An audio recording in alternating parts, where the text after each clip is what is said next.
సమస్త పాపములు మూడు రకాలుగానే జరుగుతాయి. ఒకటి శరీరము చేత చేసిన పాపములు, రెండు మనసు చేత చేసిన పాపములు, మూడు వాక్కు చేత చేసిన పాపములు. ఈ మూడు పాపములను పోగొట్టుకోవడానికి కావలసిన సాధన సంపత్తి ఒక్క మనుష్య జన్మకే ఉంది. ఎందుకని? మీరు ఇదే శరీరంతో ఈశ్వరుడి పల్లకి పట్టుకోగలరు. ఇక ఎవరినైనా పట్టుకోమనండి, ఓ కుక్కొచ్చి పట్టుకుంటానంటే ఒప్పుకోరు, ఓ నక్కొచ్చి పట్టుకుంటానంటే ఒప్పుకోరు. ఒక్క మనుష్యుడే పట్టుకోగలడు. ఈ శరీరంతో మీరు దేవాలయాన్ని తుడవగలరు, ఈ శరీరంతో మీరు భగవత్ సంబంధమైన విషయాన్ని వినగలరు, ఈ శరీరంతో మీరు ఈశ్వరుడి పాదముల మీద పుష్పాలని సమర్పించగలరు, ఈ శరీరంతో మీరు దేవాలయానికి ప్రదక్షిణం చెయ్యగలరు, ఈ మనస్సుతోటే మీరు భగవత్ చింతన చెయ్యగలరు. అందుకిస్తారు ఈ శ్లోకాలు. మూకశంకరుల శ్లోకాలంత శక్తివంతం ఎందుకయ్యాయంటే, మనసు చేత చేసినటువంటి పాపరాశి శరీరముతో చేసిన పాపరాశి కన్నా కోట్ల రెట్లు ఎక్కువ ఉంటుంది. అది కాలిపోవడానికి కారణం మూకపంచశతీ ఆ శ్రవణం. నేను శ్లోకం చెప్పి దాంట్లో ఉన్న పేర్లు లేవు ఇలా ఇలా అన్నాను అనుకోండి, మీరు ఆలోచిస్తారు అదేమిటని. మీరు ఆలోచించడమే మీరు మనసుతో దానిలో ఉన్నటువంటి విషయాన్ని పట్టుకునే ప్రయత్నం చేయడం.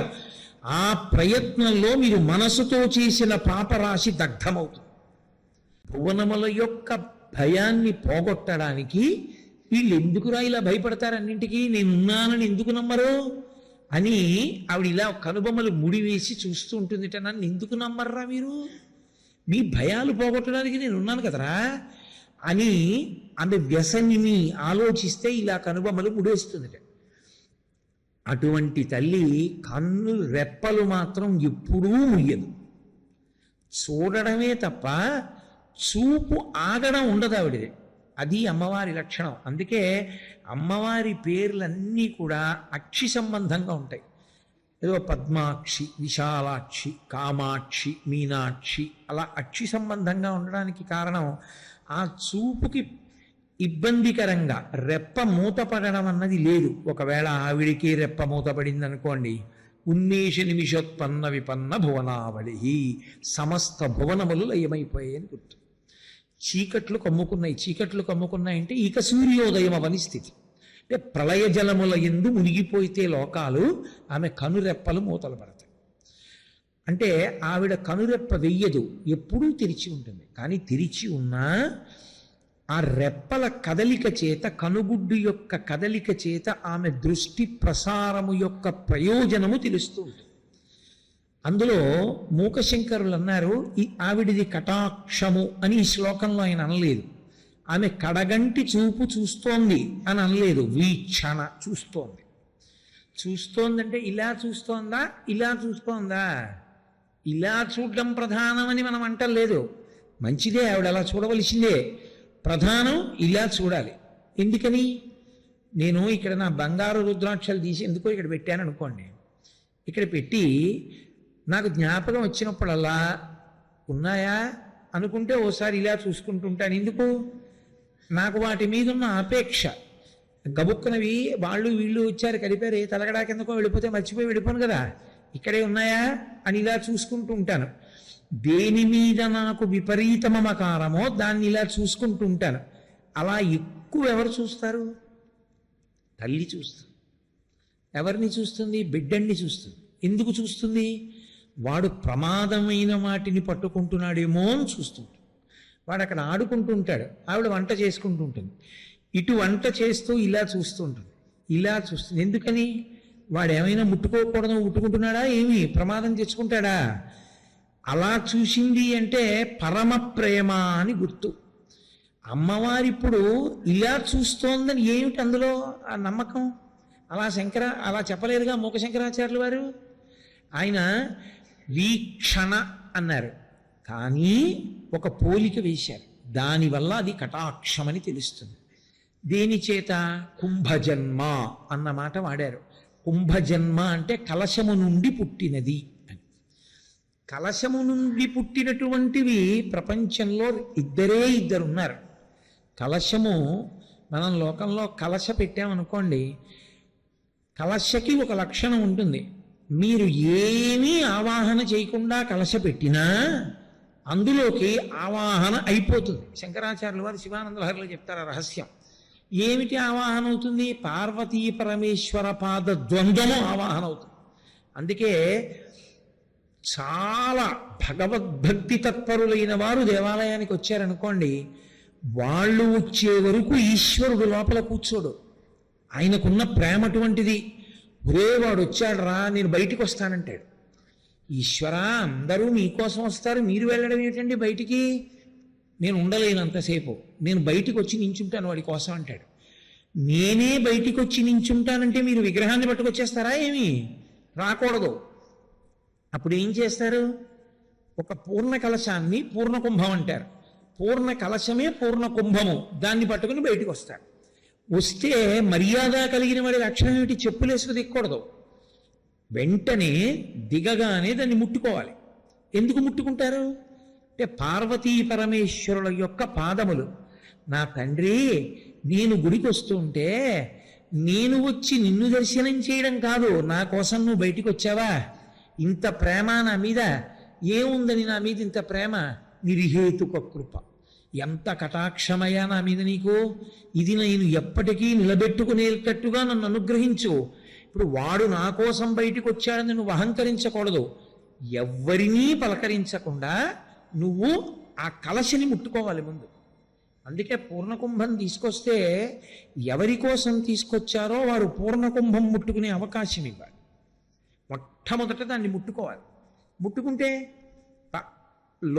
దేవాలయంలో ఉన్నటువంటి స్వామి కదిలి బయటికి వచ్చాడని గుర్తు. అందుకే మళ్ళీ గుళ్ళోకి వెళ్ళేటప్పుడు పూర్ణకుంభాన్ని దాటి వెళ్ళకూడదు.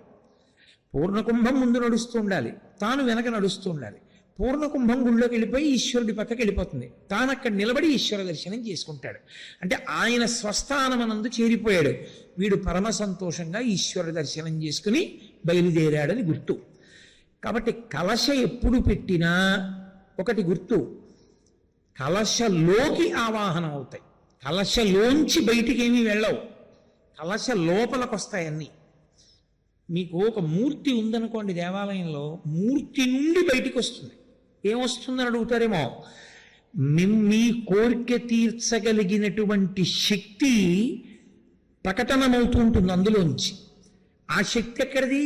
మూర్తికి కింద ఉన్న చక్రంలోది. చక్రానికి శక్తి ఎక్కడిది? దేవాలయం లోపల ఉండేటటువంటి బ్రాహ్మణుల యొక్క సుస్వరమైనటువంటి మంత్ర పఠనము వలన, దేవాలయంలోకి వచ్చేటటువంటి భక్తుల యొక్క శౌచము వలన, 3 దేవాలయంలో పెట్టేటటువంటి నైవేద్యము వలన. మీరు నైవేద్యం ఎంత అందంగా ఎంత చక్కగా పెడతారో మూర్తి అంత శక్తి పుంజుకుంటుంది.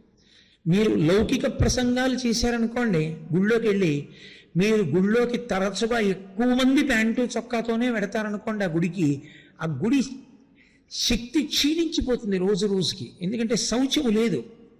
శౌచము లేని కారణం చేత చక్రానికి శక్తి తగ్గిపోతుంది. చక్రానికి శక్తి తగ్గిపోతే చక్రంలోంచి శక్తి తగ్గింది కాబట్టి మూర్తి శక్తి తగ్గిపోతుంది. అనుగ్రహ శక్తి ఉండదు మూర్తికి. ఆయన మిమ్మల్ని కటాక్షించలేడు. ఆయన మీ కోరికలు తీర్చగలిగిన శక్తి ఉండదు ఇంకా ఆ స్వామికి. అది తగ్గిపోతుంది.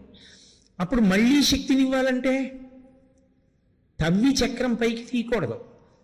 పైన ఉన్నటువంటి ఆ పైన కలశలు ఉంటాయి దేవాలయానికి, కలశల మీద కుంభాభిషేకం చేస్తారు. అవి పుచ్చుకుంటాయి, అవి ఏరియల్ లాంటివి. అవి పుచ్చుకుని చక్రానికి ఇస్తాయి. ఇస్తే మళ్ళీ చక్రం బాగా శక్తిని పొందితే ఈశ్వరమూర్తి మళ్ళీ ఎక్కువ తేజస్సుని వెదజల్లుతుంది. అందుకే ఒక దేవాలయాన్ని మీరు ఎంత అందంగా కట్టారన్న దానికన్నా ఆ దేవాలయం యొక్క శక్తిని ఎలా కాపాడుతున్నారన్నది అత్యంత ప్రధానమై ఉంటుంది. ఆ శక్తిని కాపాడుకోవడం అంటే ఎలాంటిదంటే, మనకి ఆపద నుండి గట్టెక్కించగలిగిన వాడు ఇక్కడ ఉన్నాడనుకున్నప్పుడు వాడి శక్తి క్షీణించేటట్టు మనం వెళ్ళకూడదు. దాన్ని కాపాడేటట్టుగా మనం ప్రవేశించాలి. అది వేదం యొక్క ఆచారకాండ రహస్యం. అలా మనం ప్రవర్తించవలసి ఉంటుంది. ఒక దేవాలయంలోకి వెడితే, దేవాలయంలోకి వెళ్ళినా ప్రవచన మంటపంలోకి వెళ్ళినా సెల్ ఫోన్ మాట్లాడితే పోతుంది ఈశ్వర తేజస్సు. కాబట్టి ఈశ్వర తేజస్సుని హరించేది ఏది అంటే ఈశ్వరుడి మీద వెలుతురు పడ్డం. కృతకమైనటువంటి దీపాల కాంతి పడకూడదు, ఒక్క నూనె దీపం నీతి దీపపు కాంతిలోనే చూడాలి ఆయన. సరే, అందుచేత ఇప్పుడు ఆయన కలశము నుండి పుట్టినవారు అన్నారు. కలశము లోపలికి అన్నీ విడితే మూకశంకరులు చెప్తున్నారు కలశములోంచి వచ్చిన వాడి వంటిది అది అన్నారు. కలశములోంచి వచ్చిన వాళ్ళు ఈ లోకంలో ఇద్దరే ఉన్నారు. ఎవరు ఆ ఇద్దరు? ఒకరు వశిష్ఠుడు, ఒకరు అగస్త్యుడు. ఇద్దరు చాలా గొప్పవాళ్ళు. కానీ ఇద్దరిలో ఒకడు పొట్టివాడు, చాలా పొట్టిగా ఉంటారు. ఆయన పేరు అగస్త్యుడు. ఆయనకి ఆ పేరు ఎవరు పెట్టారు? ఆయనకి ఆ పేరు పెట్టడానికి ఎవరు లేరు. ఆయన పుట్టినప్పుడు అసలు ఎవరూ లేరు. కారణం ఏమిటి? ఆయన కారణజన్ముడు. అందుకే నదుల యొక్క మహాత్ముల యొక్క పుట్టుకల గురించిన విచారణ చెయ్యరాదు. ఆయన పేరే అగస్త్యుడు. అగస్త్యుడు అన్న మాటకు అర్థం ఏంటంటే అగము అంటే కొండ, స్తంభింపచేసిన వాడు అగస్త్యుడు. అంటే శాశ్వతంగా ఆయన కీర్తి గుర్తుపెట్టుకోవడానికి కారణం ఏమిటంటే ఒక మహాపర్వతం యొక్క గర్వాన్ని అణిచి అది కుంగిపోయేటట్టుగా చేసిన వాడెవరో వాడు అగస్త్యుడు. ఈ శ్లోకంలో అగస్త్యుడి గురించి చెప్తున్నారని మీరు ఎలా చెప్తారండి? వశిష్ఠుడి గురించి కూడా చెప్పచ్చుగా. ఆయన కుంభసంభవుడేగా, ఆయన కలశంలోంచి వచ్చినవాడేగా. ఆ శ్లోకంలో ఒక మాట ఉంది, సంసార వింజగిరి కుంఠనకేలి చుంచు. వింజగిరి అన్న మాట ఉంది. వింజ పర్వతం యొక్క అహంకారాన్ని అణిచినవాడు అగస్త్యుడు, వశిష్ఠుడు కాడు. కాబట్టి అగస్త్యుడు గురించి చెప్తున్నారు. అగస్త్యుడు పొట్టివాడు, ఆయన చాలా పొట్టిగా ఉంటాడు. ఆయన పొట్టిగా ఉంటే మీకెందుకండి? మహాత్ముడు పొట్టిగా ఉంటే పొడుగా ఉంటే ఏంటి అంటే అదే ఆధారం ఈ శ్లోకంలో. అమ్మవారి చూపు కటాక్షం అని చెప్పడానికి శంకరులు చెప్పలేదు, మూకశంకర్. మనం దాన్ని కటాక్షము అని నిర్ధారించాలంటే ఆ మాటని బట్టి అన్వయం చెయ్యాలి. వశిష్ఠుడు కాదు అగస్త్యుడు. అగస్త్యుడు చూపుగా చెప్పబడుతున్నాడు కాబట్టి పొట్టివాణ్ణి చూపుగా తీసుకున్నారు. అంటే ఇది పొడుగు చూపు కాదు, పొట్టి చూపు. అంటే ఇలా చూసిన చూపు కాబట్టి కటాక్షం గురించి చెప్తున్నారు. ఇలా చూడడం చెప్పట్లేదని చెప్పాలి. అప్పుడు అలా మీరు ఆలోచన చెయ్యడమే ఆ శ్లోకం మీద ధ్యానం.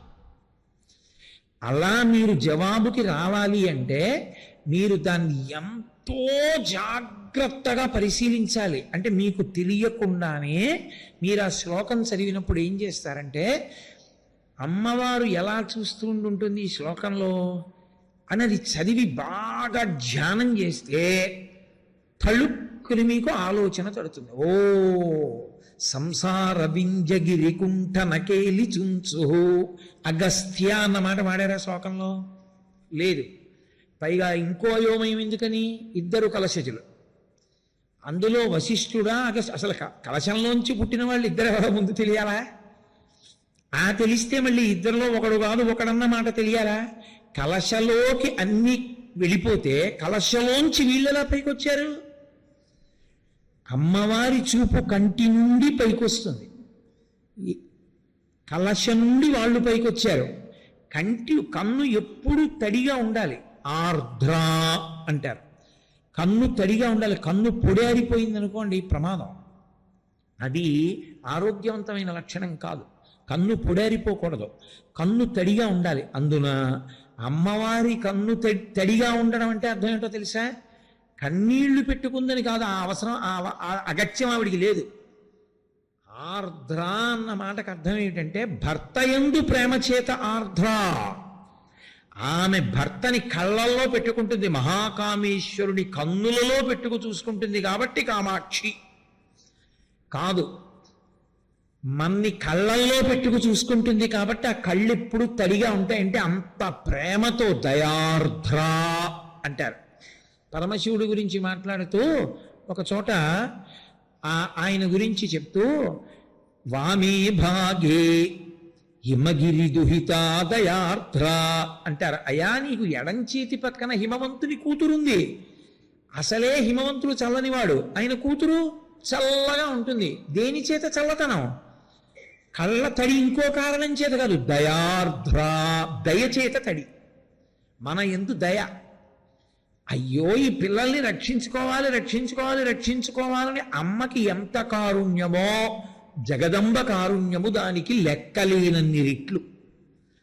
కాబట్టి అమ్మ కన్నులు తడిగా ఉన్నాయి, కలశ తడిగా ఉంటుంది, లోపల నీరు ఉంటుంది. అందులో నుండి పైకొచ్చాయి మామిడి కొమ్మలు. అవి సామాన్యములు కావు, అవి పార్వతీ పరమేశ్వర పాదద్వందం. అక్కడ కలశ నుండి ఇద్దరు పైకొచ్చారు. ఒకడు వశిష్ఠుడు, ఒకడు అగస్త్యుడు. ఒక ఆయన పొడుగ్గా ఉంటాడు, ఒక ఆయన పొట్టిగా ఉంటాడు.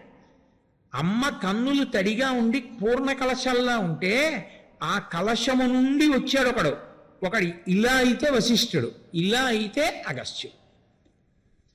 కాబట్టి పొట్టివాడు కలశ నుండి ఎందుకు వచ్చాడైనా అంటే మహాపురుష స్మరణము చెయ్యండి ముందు, ఋషి స్మరణము చెయ్యమని.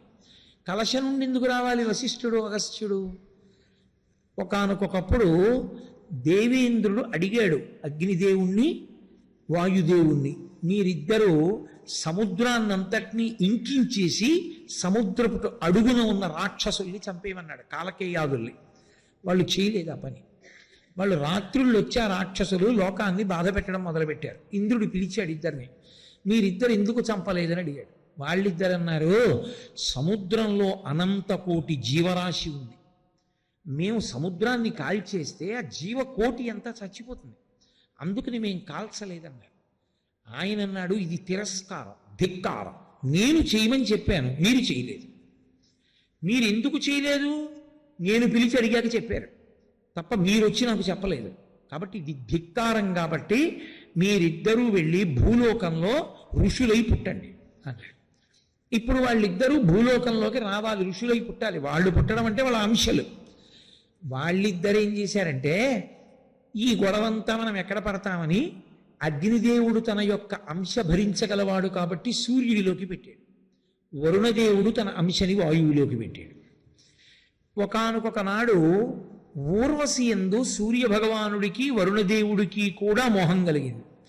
అలా ఎందుకు కలుగుతుందండి? వాళ్ళు మహాత్ములు కదా అని మీరు అడగచ్చు. దాని వెనక తాత్వికమైన రహస్యం ఉంటుంది.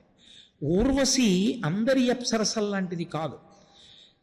సాక్షాత్ శ్రీమన్నారాయణుడు నరనారాయణులుగా ఆయన నారాయణమూర్తిగా తపస్సు చేస్తుంటే ఆయన తపస్సు భంగం చెయ్యడానికి అప్సరసలందరూ వచ్చారు. ఆయన ముందు నాట్యం చేస్తున్నారు. ఆయన వాళ్ళందరి వంక చూసి ఆఖరణ ఇలా అన్నాడు. అంటే ఆయన తొడలోంచి మహాందగత్తి ఒకటి పైకి వచ్చింది. వాళ్ళందరూ సిగ్గుపడిపోయారు. ఇంత అందం ఆయన తొడలోంచి వచ్చింది, ఆయన శరీరం అంతట్లోంచి కాదు, ఒక్క తొడలోంచి. మనం ఎంతటి వాళ్ళం? ఆవిడ అందం ముందు సిగ్గుపడి విడిపోయారు. దాని అర్థం ఏమిటో తెలుసా? ఊర్వశీ జననము వెనక రహస్యం ఏమిటంటే, ఆనందము నీలో ఉన్నది, ఆనందము వస్తువులో లేదు. ఆనందము అప్సరసది కాదు, ఆనందము తనలోనిదే ఊరువల నుండి పైకొచ్చింది. అది సరి అయిన పదార్థాన్ని చూసినప్పుడు వ్యక్తమైతే నీ సంస్కారం, అక్కర్లేనివి చూసి వ్యక్తమైతే నీ కుసంస్కారం, అంతే తేడా. నారాయణుడు ఇలా అంటే ఊర్వశి పైకొచ్చింది, అందమైంది అంటే అందం అంతా ఎక్కడుంది? ఆనందం అంతా ఎక్కడుంది?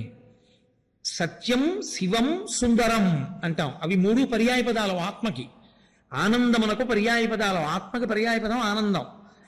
ఆ ఆనందము, ఆ అందము ఇక్కడ నుంచి అభివ్యక్తమైంది అంటే అసలు నిజానికి ఆనందము నీలోనే ఉన్నది, అందము నీలోనే ఉన్నది. ఆ ఆత్మస్థితి అభివ్యక్తమైంది, ఆమెయే ఊర్వశి. ఆ ఊర్వశి వలన జన్మించాలి వీళ్ళు. కారణం పరదేవత యొక్క అనుగ్రహం. ఆవిడ ఆలోచిస్తుంటుంది ఎప్పుడు. ఏం ఆలోచిస్తుంటుందంటే, ఈ లోకానికి అంతటికీ కూడా స్మరించినంత మాత్రం చేత పాపమును పోగొట్టగలిగిన వాళ్ళు, లోకానికి మహోపకారం చెయ్యగలిగినటువంటి మహాపురుషులు పుట్టాలి. వాళ్ళు ఎవరి వలన పుడతారు? ఒక మహాపురుషుడి యొక్క తేజస్సు కదిలితేనే వాళ్ళు పుడతారు. మహాపురుష తేజస్సు కదిలింది, దాన్ని పట్టగలిగిన క్షేత్రం ఏది? ఒక్కొక్కసారి క్షేత్రం ఉండదు. ఆయన మహాపురుషుడు, ఆయన తేజస్సు ఉంది, ఆయన తేజస్సు కదిలింది, కానీ దాన్ని పట్టి నిలబెట్టి బిడ్డగా ప్రసవించగలిగిన క్షేత్రం లేదు. అందుకే కదా శివవీర్యం పట్టుకోలేక గంగ కుతకుతలాడిపోయింది. అందరికీ అన్నీ సంభవములు కావు, పట్టలేరు ఆ తేజస్సుని. అందుకే ఒక్కొక్కసారి మహాపురుషుల యొక్క పత్నులకు తరచుగా గర్భస్రావం అవుతుంది. కారణాల్లో అదొకటి. ఎందుకంటే పట్టగలిగినటువంటి శక్తిని పొందాలి. అలా పొందడమే లోపాముద్రాతత్వము అంటారు. అందుకే ఆవిడ పేరు లోపాముద్ర.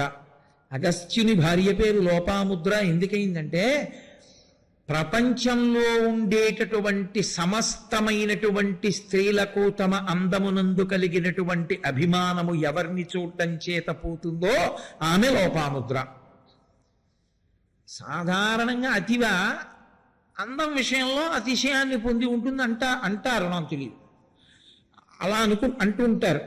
కానీ లోపాముద్రాదేవిని చూస్తేట ఏ ఆడదైనా అనుకుంటుందంటే, చిచి తప్పు, నేను అందంగా ఉన్నానన్న అహంకారం అర్ధరహితం, అసలు ఆవిడ ముందు నేను ఏ పాటి దాన్ని అనుకుంటుందట. ఎవరు?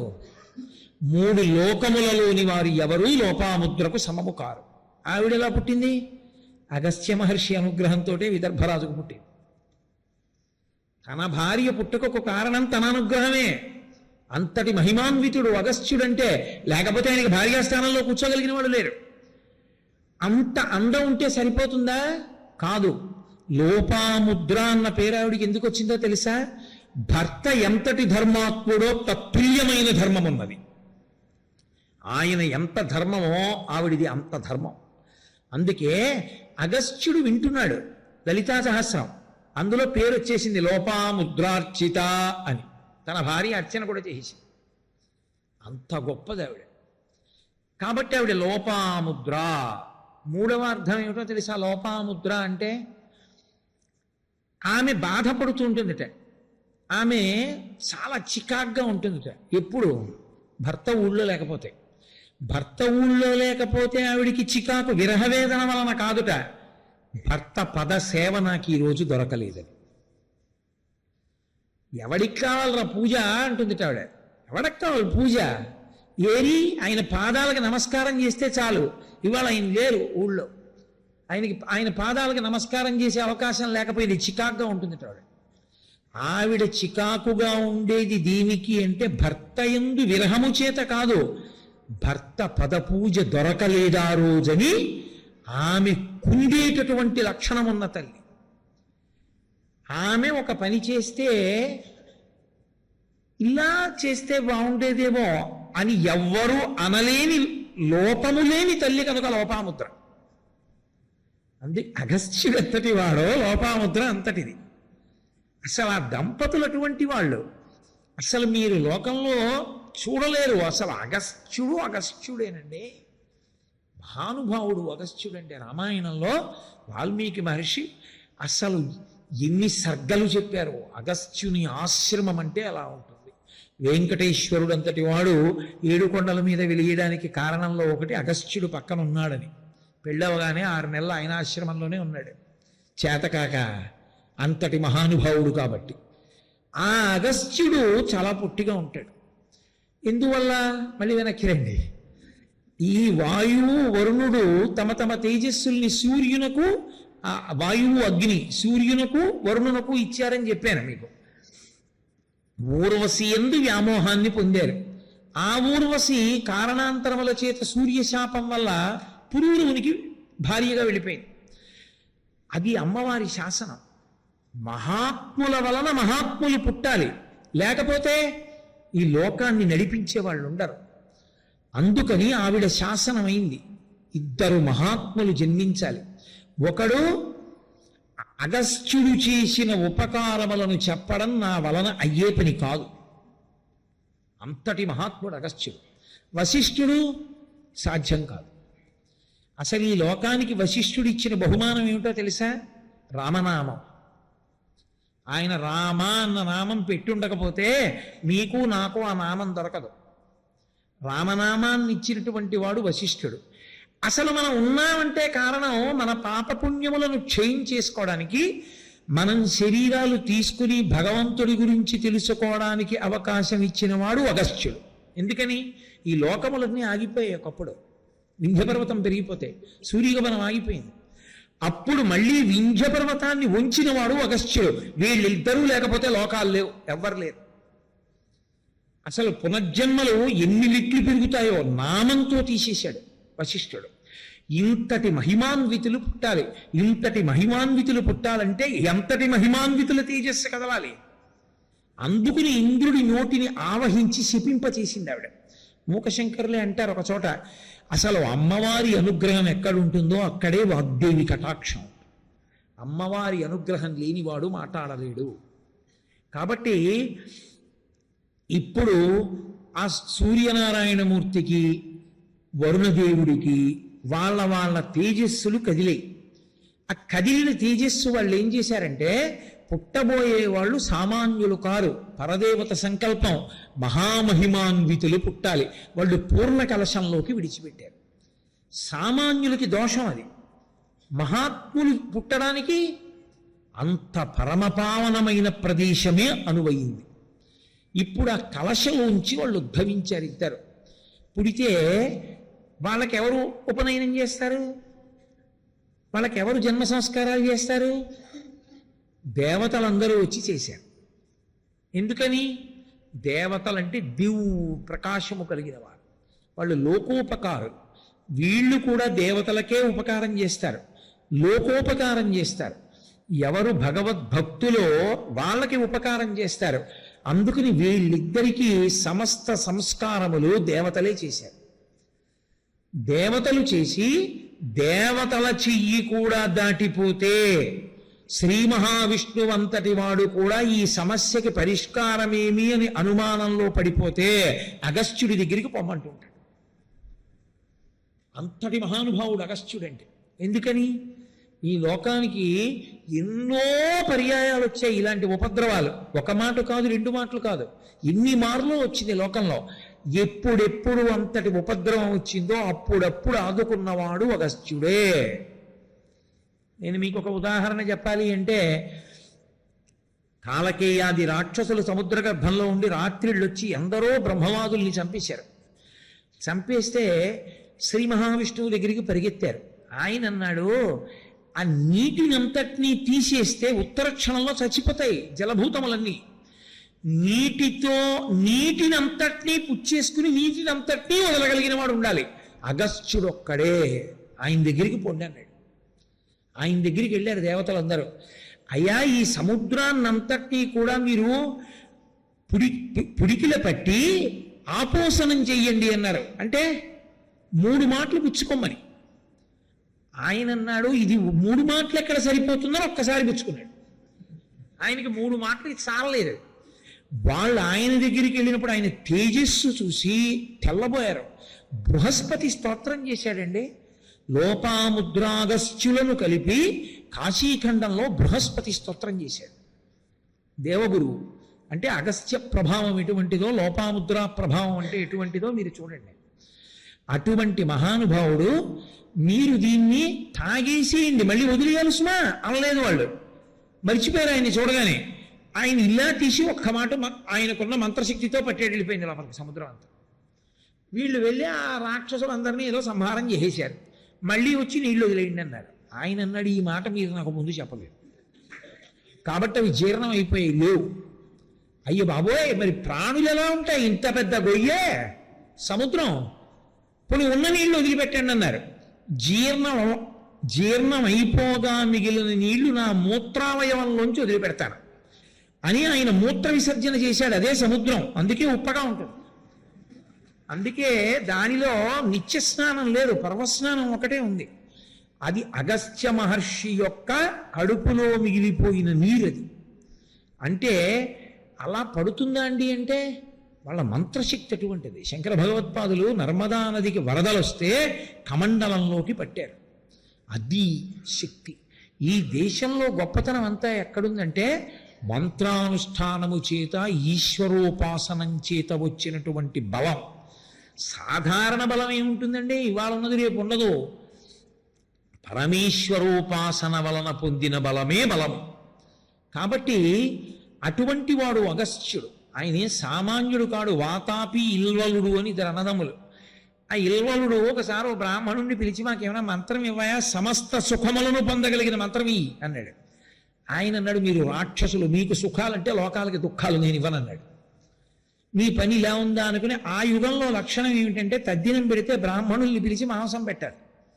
అప్పుడు బ్రాహ్మణులు తినాలి. వద్దంటేనే ఊరుకోవట్లేదని కలియుగంలో తీసేశారు, దానికి బదులు మినుము తినమన్నారు. అందుకని గారెలు. కాబట్టి ఆ రోజుల్లో మాంసం పెట్టాలి పితృకార్యంలో. ఆయన ఏం చేశాడంటే, ఏ బ్రాహ్మణుడు మంత్రం ఇవ్వనన్నాడో ఆయన దగ్గరికి వెళ్ళి, మా నాన్నగారి పితృకార్యం, మీరు రండి భోజనానికి భోక్తగా అన్నాడు. పాప వేరే బ్రాహ్మణుడు వచ్చాడు. వాడు ఆ ఇల్వలుడు తమ్ముడైన వాతాపిని పట్టుకుని మేక రూపంలోకి మార్చి చంపి వండి మాంసాన్ని పెట్టాడు. ఆ బ్రాహ్మణుడు తినేశాడు. ఆ ఇద్దరికీ కొన్ని శక్తులు ఉన్నాయి. తినేసినటువంటి బ్రాహ్మణుడు తినేశాడు మాంసాన్ని, మేక మాంసం. ఈ ఇల్వలుడు అన్నాడు, వాతాపి రా అన్నాడు. అనగానే వాడు పొట్ట చీల్చుకుని పైకి వచ్చాడు. బ్రాహ్మణుడు చచ్చిపోయాడు. వాళ్ళు కక్ష తీర్చుకోవడానికి చేశారు ముందు. తర్వాత ఏం చేశారంటే, ఇదేదో బాగుందిరోయ్, బ్రాహ్మణుల మాంసం తినడానికి ఇదో మంచి అస్త్రం అని రోజు వెళ్ళి బ్రాహ్మణులు తీసుకొస్తుండేవారు. తీసుకొచ్చి కూర్చోపెట్టి మాంసం పెట్టి, మా నాన్నగారి తద్దిన వండడం, మాంసం పెట్టడం, వాతాపి బయటికి రా అనడం, ఆ బ్రాహ్మణుని ఇద్దరు తినేస్తున్నాడు. ఒక రోజున వాళ్ళకి అగస్త్యుడు కనపడ్డాడు. ఆయన్ని తీసుకొచ్చారు. ఆయన త్రికాలవేది, ఆయన కనిపెట్టాడు. శుభ్రంగా తినేశాడు వాతాపి మాంసం. తినేసి జీర్ణం వాతాపి జీర్ణం అన్నాడు ఆయన. వీడన్నాడు, ఇల్వలుడు వాతాపి రా అన్నాడు. అగస్త్యుడు అన్నాడు, ఇంకేం వస్తాడు, వాడు జీర్ణం అయిపోయాడు. అప్పుడు కాళ్ళ మీద పడి డబ్బిచ్చాడు. పాడియావులు, డబ్బు, ధనరాశులు, సన్నచీరలు ఇస్తే అవి పట్టుకెళ్ళి లోపాముద్రకిచ్చి రమిస్తే పుట్టాడు కొడుకు. అది అగస్త్య మహర్షి యొక్క శక్తి అంటే. ఆయనే రావణ సంహారంలో ఆదిత్య హృదయం ఇచ్చాడు రామచంద్రమూర్తికి. ఆ ఆదిత్య హృదయమే ఇప్పటికీ మనందరికీ కూడా శ్రీరామ రక్షగా నిలబడింది సూర్యానుగ్రహాన్ని పొందడానికి. అటువంటి మహానుభావుడు అగస్త్యుడి గురించి నేను ఎంత చెప్తే పూర్తవుతుంది, అది అయ్యేది కాదు. అది అంతటి మహాపురుషుడు అగస్త్యుడు. ఆయన ఎన్నోసార్లు ఈ లోకాన్ని ఆదుకున్నాడు. ఒకసారి ఈ బ్రహ్మాండములన్నీ కూడా ఆగిపోయాయి. ప్రత్యేకించి భూగోళం మీద ఏమి దేవతా కార్యము జరగకుండా స్తంభీభూతమైంది. కారణం, వింధ్య పర్వతానికి రెండు పుట్టాయి. ఒకటి అసూయ, రెండు గర్వం. ఎందుకని? మేరు పర్వతం బంగారు పర్వతం, బంగారు పర్వతం బాగా ఎత్తుగా ఉందంటారు. నేనేం తక్కువదాన్నే, నేను చాలా ఎత్తుగా ఉంటాను. ఆ మేరు పర్వతం చుట్టూ సూర్యుడు తిరుగుతాడు. సూర్యుడు తిరుగుతాడు కాబట్టి నవగ్రహాలు తిరుగుతుంటాయి. అందుకే సత్యనారాయణ వ్రతం చేసినప్పుడు గ్రహాలను పిలుస్తారు, ఆగచ్చ ఆగచ్చ అంటూ. పిలిచినప్పుడు 7 గ్రహాలు ప్రదక్షిణంగా వస్తాయి. రాహుకేతువులు అప్రదక్షిణంగా వస్తారు. మేరుకి అప్రదక్షిణంగా తిరుగుతారు. అందుకే శ్రీకాళహస్తి క్షేత్రం ఇప్పటికీ అప్రదక్షిణ క్షేత్రం. శివాలయంలోకి వెళ్ళేటప్పుడు కుడి చేతి వైపుగా వెళ్ళాం, ఎడం చేతి వైపుగా వెడతాం, రాహుకేతు క్షేత్రం కాబట్టి. అది అటువంటి అప్రదక్షిణంగా ప్రదక్షిణంగా వచ్చే గ్రహాలన్నీ మేరువు చుట్టూ తిరుగుతాయి. అది ఆయనకి గొప్పతనం. గ్రహాలన్నీ నా చుట్టూ తిరుగుతాయని. వింధ్య పర్వతానికి కోపం వచ్చింది, అసూయ పుట్టింది. సూర్యుడు దాని చుట్టూ తిరగడమే, నా చుట్టూ తిరగకూడదా? పెరిగిపోయి భూమికి ఆకాశానికి అడ్డంగా నించున్నాడు. సూర్య గమనం ఆగిపోయాడు. అంటే సూర్యుడు కదలడానికి వీలు లేని రీతిలో, గ్రహములు కదలడానికి వీలు లేని రీతిలో పెరిగాడు. ఆ గర్వం తన బలంలోంచి వచ్చింది. ఇప్పుడు ఆయన యొక్క శిఖరములను నరికేయగలిగిన శక్తి, ఆయనతో తలపడగలిగిన శక్తి దేవతలకి కూడా లేదు. సృష్టి అంతా ఆగిపోయింది. సూర్యుడు తిరగకపోతే, చంద్రుడు తిరగకపోతే మీకు కాలం ఎలా తిరుగుతుంది? కాలచక్రం తిరగకపోతే నిత్య నైమిత్తిక విధులు ఎలా నడుస్తాయి? సంధ్యావందనాదులు ఎలా చేస్తారు? తిథి ఎలా చెప్తారు మీరు? ఆయు ప్రమాణం ఎలా తెలుస్తుంది? కాలం యొక్క గణనం ఎలా తెలుస్తుంది? ఆగిపోయాయన్నీ. ఆగిపోతే అప్పుడు అగస్త్యుడి దగ్గరికి పొమ్మన్నాడు. అప్పుడు ఆయన కాశీఖండంలో వర్ణిస్తారు. కాశీపట్టణంలో ఆశ్రమంలో కూర్చున్నాడు. అక్కడికి వెళ్ళారు అందరూ. వెళితే లోపాముద్రాగస్త్యులు దర్శనమిచ్చారు. అప్పుడు స్తోత్రం చేశాడు బృహస్పతి. స్తోత్రం చేసి, అయా వింధ్య పర్వతానికి అహంకారం వచ్చింది, ఒక్క నువ్వే చెయ్యగలవు, నువ్వు వెళ్ళి వింధ్యపర్వతం యొక్క గర్వాన్ని అణిచేసేయమన్నాడు. అంటే అగస్త్యుడు లోపాముద్రతో కలిసి బయలుదేరాడు, మహాత్యాగం చేశాడు. కాశీపట్టణాన్ని విడిచిపెట్టడం ఆయనకి సుతారము ఇష్టం లేదు. ఆయన ఒక చమత్కారమైన మాట అంటాడు స్కాంద పురాణంలో. ఆయన ఒక మాట అన్నాడు, మిగిలిన క్షేత్రములన్నీ ఏం చేస్తాయంటే కాశీపట్టణానికి వెళ్ళే అర్హత కల్పిస్తాయన్నాడు ఆయన. అంటే కాశీ అంత గొప్ప పట్టణం కాబట్టి అటువంటి అగస్త్యుడు కాశీని విడిచిపెట్టడం ఇష్టం లేక బాధతో కుందుతూ బయలుదేరి ఉత్తర భారతం నుంచి దక్షిణ భారతానికి వచ్చేస్తున్నాడు. ఎందుకు? ప్రధాన ప్రయోజనం వింధ్యపర్వతం యొక్క గర్వాన్ని అణచాలి. దూరం నుంచి చూసింది అగస్త్యుడిని. అయ్య బాబోయ్, మహానుభావుడు వస్తున్నాడు రా, ఆయనకి అడ్డంగా నేను నించుంటే గ్రహాలు ఊరుకుంటాయి, త్రిమూర్తులు ఊరుకుంటారు, ఆయన ఊరుకోడు. ఏమిట్రో అలా నించున్నావు అంటాడు. అందుకని ఆయనకి నమస్కారం చెయ్యాలని నేల మీద పడిపోయి నమస్కారం చేసింది. ఆయన అన్నాడు, ఒరే పెద్దవాడిని అయిపోయాను రా, ఎక్కి దిగలేను నీ శిఖరాలు, దక్షిణ దేశం వెళ్ళి తీర్థయాత్ర చేసి మళ్ళీ వస్తా, అలాగే ఉండప్పటి వరకు. అంటే వింధ్యుడు అన్నాడు, ఆయన్ని కాదనడానికి భయం, అయ్యా గురువుగారు అలాగే పడుంటాను మీరు వచ్చేవరకు అన్నాడు. దాటి వెళ్ళిపోయాడు. అగస్త్యుడు రాను రాడు, వింధ్య లేవను లేవదు అంటారు. అందుకే మన అదృష్టం ఏమిటంటే వింధ్యపర్వతం పైకి లేవడం కాదు, కానీ అగస్త్యుడు దక్షిణ దేశానికి వచ్చాడు. దక్షిణ దేశానికి వచ్చి అగస్త్యుడు దక్షిణ దేశానికి రావడం వల్ల విశేషమైనటువంటి ప్రయోజనాన్ని పొందినది ఎవరు అంటే తూర్పుగోదావరి జిల్లా దక్షారామ క్షేత్రంలో ఉన్నాడు ఆయన. ఇప్పటికీ ఓ స్తంభంలో ఉన్నాడు ఆనంద తాండవం చేస్తూ వ్యాసుడికి అక్కడే కలిసి పైకి లేచి చూపించాడు అవన్నీ.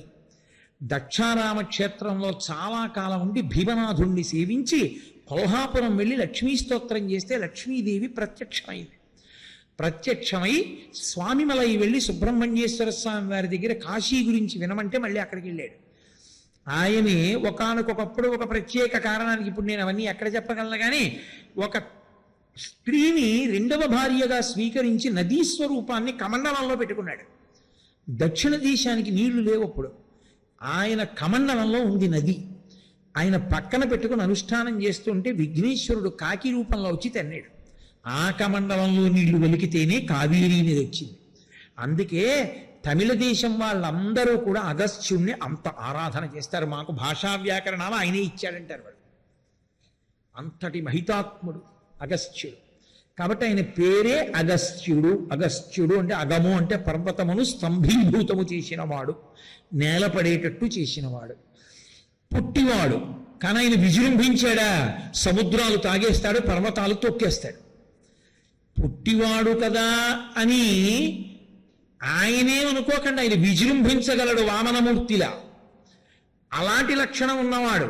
కాబట్టి ఇప్పుడు మూకశంకరులు అంటున్నారు, ఇలా చూసిన చూపు కన్నా ఇలా చూసిన పొట్టి చూపు ఉందే అమ్మాది అగస్త్యుడు లాంటిది నీ చూపు అన్నారు.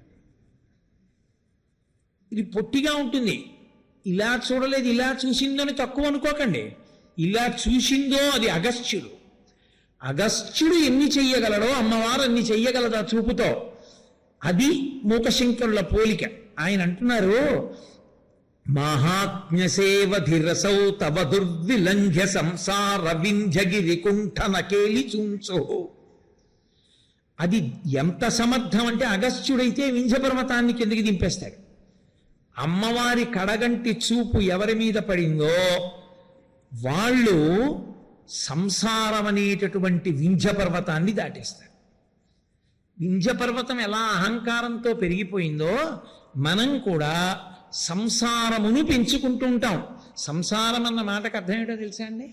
భార్యా బిడ్డలు అని కాదు, జనన మరణ చక్రమునకు సంసారం అని పేరు.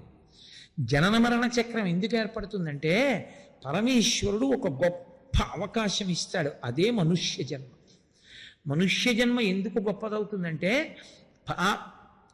సమస్త పాపములు 3 రకాలుగానే జరుగుతాయి. ఒకటి శరీరము చేత చేసిన పాపములు, 2 మనసు చేత చేసిన పాపములు, 3 వాక్కు చేత చేసిన పాపములు. ఈ 3 పాపములను పోగొట్టుకోవడానికి కావలసిన సాధన సంపత్తి ఒక్క మనుష్య జన్మకే ఉంది. ఎందుకని? మీరు ఇదే శరీరంతో ఈశ్వరుడి పల్లకి పట్టుకోగలరు.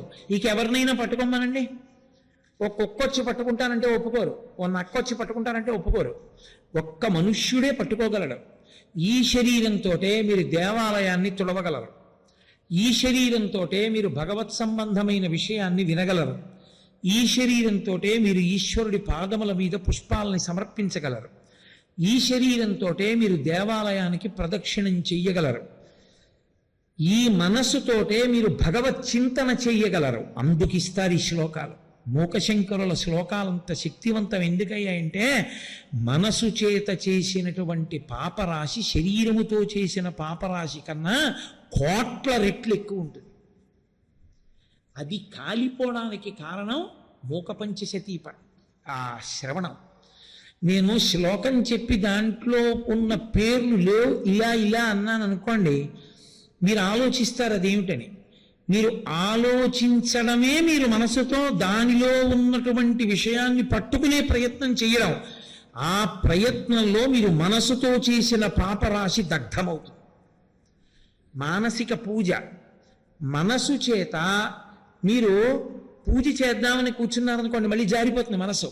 అదే మీకు ఉదాహరణకి నేను ఈ శ్లోకం ఇచ్చి ఇందులో అగస్త్యుడి గురించా వశిష్ఠుడి గురించా అని అనకుండా, కలశుజులైనటువంటి ఋషులు ఇద్దరున్నారు, ఆ ఇద్దరు ఋషులలో ఏ ఋషి గురించి అన్నాను అనుకోండి, మీరు ఎంత ప్రయత్నం చేయాలో నాకు చెప్పండి.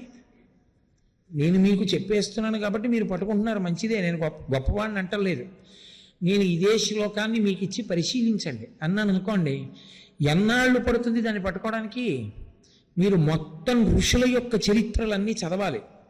ఇందులో కుంభజన్మ అంటున్నారు కాబట్టి కలశలోంచి వచ్చిన వాళ్ళు ఎందరో ముందు తీసుకోవాలి.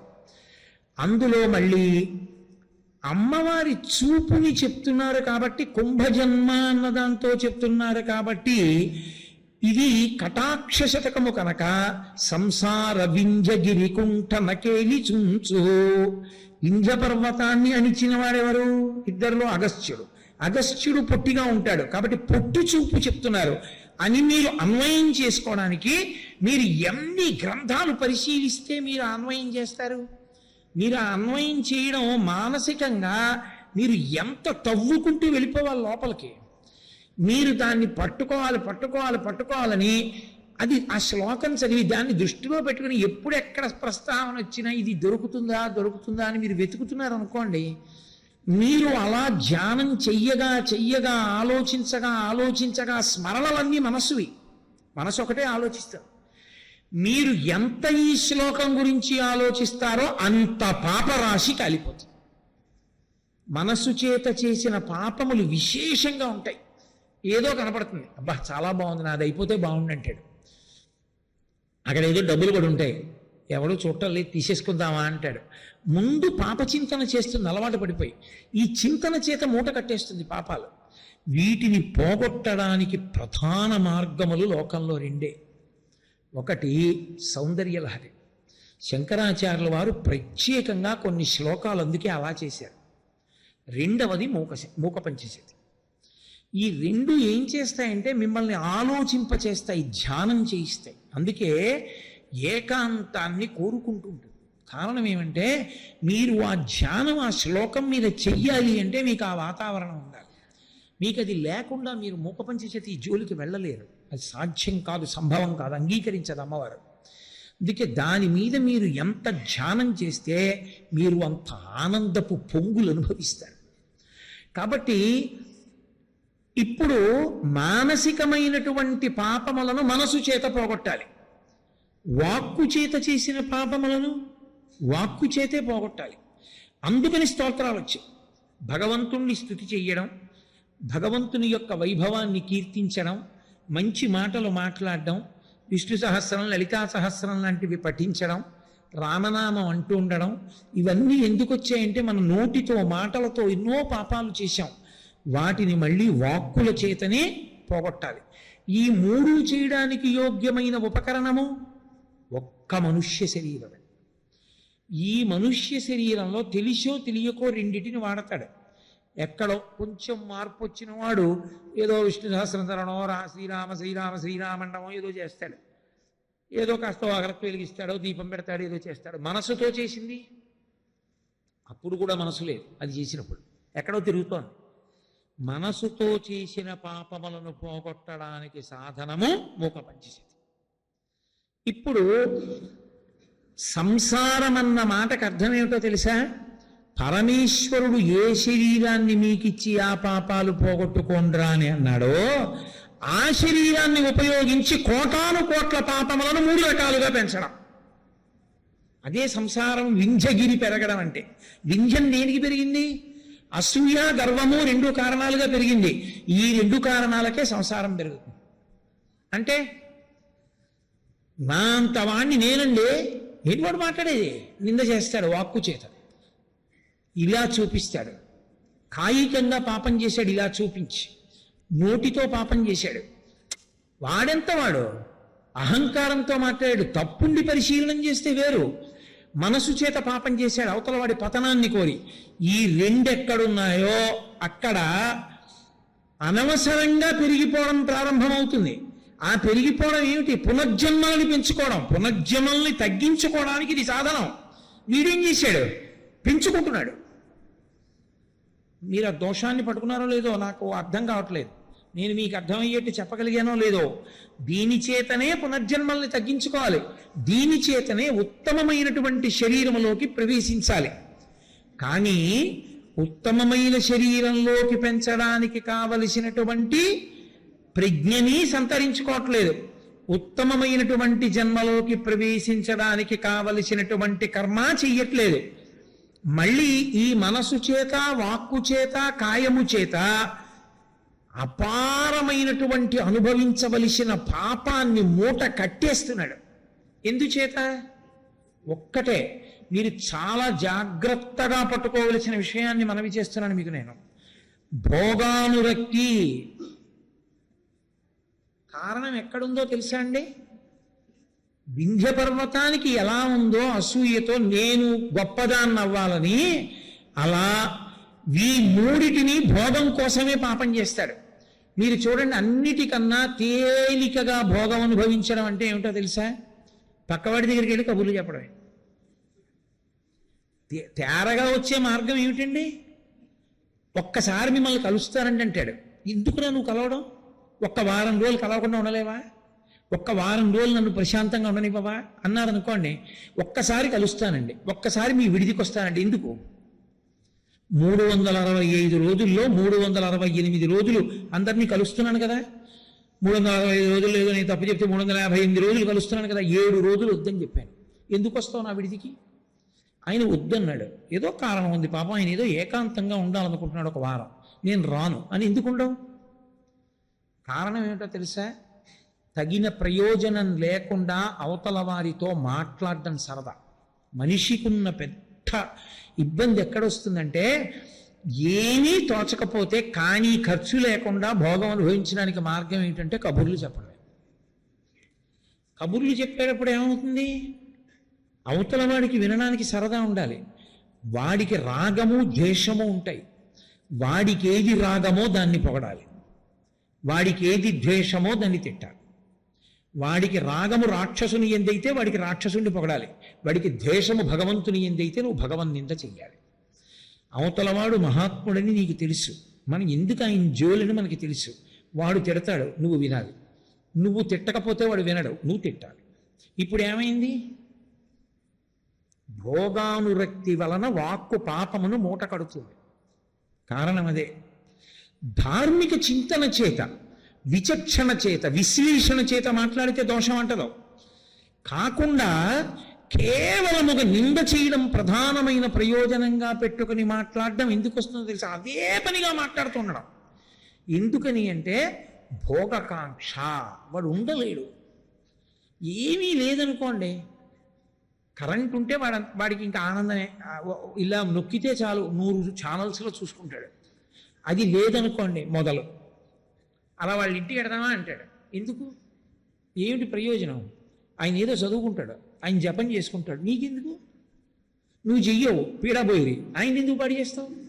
అస్తమానం వెళ్ళడం, ఆయన ఇంటి తలుపులు కొట్టడం. అందుకే కలియుగంలో ఉండే పెద్ద ప్రతిబంధకం ఏంటో తెలుసా? కాస్త భగవన్మార్గంలో నిలబడదామనుకున్న వాడి ఇంటి తలుపులు కొట్టినంత మంది లోకంలో ఎవరింటి తలుపు కొట్టరు. వాడు పాడవద్దు అవి వాడి తలుపులు కొడతారు. ఏమిటి చెప్పడం వెళ్ళి? ఏవో అక్కర్లేని మాటలు అంతే. ఏమైంది? అవతలవాడి కాలం కూడా నాశనం అయిపోయిందా? వాడిని పాడు చేసావు, నువ్వు పాడేవు. పాపమా కాదా? అవతలవాడి జపం పాడు చేయడం, అవతలవాడి అనుష్ఠానం పాడు చేయడం, అవతలవాడి కాలం పాడు చేయడం పాపమేనా? ఋషి తపస్సు పాడు చేయడం లాంటిది. అప్పుడు ఆ పాపం మూట కట్టుకున్నావా నీ మాటల చేత? మాటల చేత పాపాలు పోగొట్టుకోరా అంటే మాటల చేత పాపాలు మూట కడతాడు. ఇది సంసార వింధ్యగిరి. పెరుగుతోంది, రోజు రోజుకి పెరిగిపోతోంది. ఇది ఎంత పెరిగిపోతోందంటే సూర్యచంద్రులు కూడా కదలనంతగా పెరగగలదు.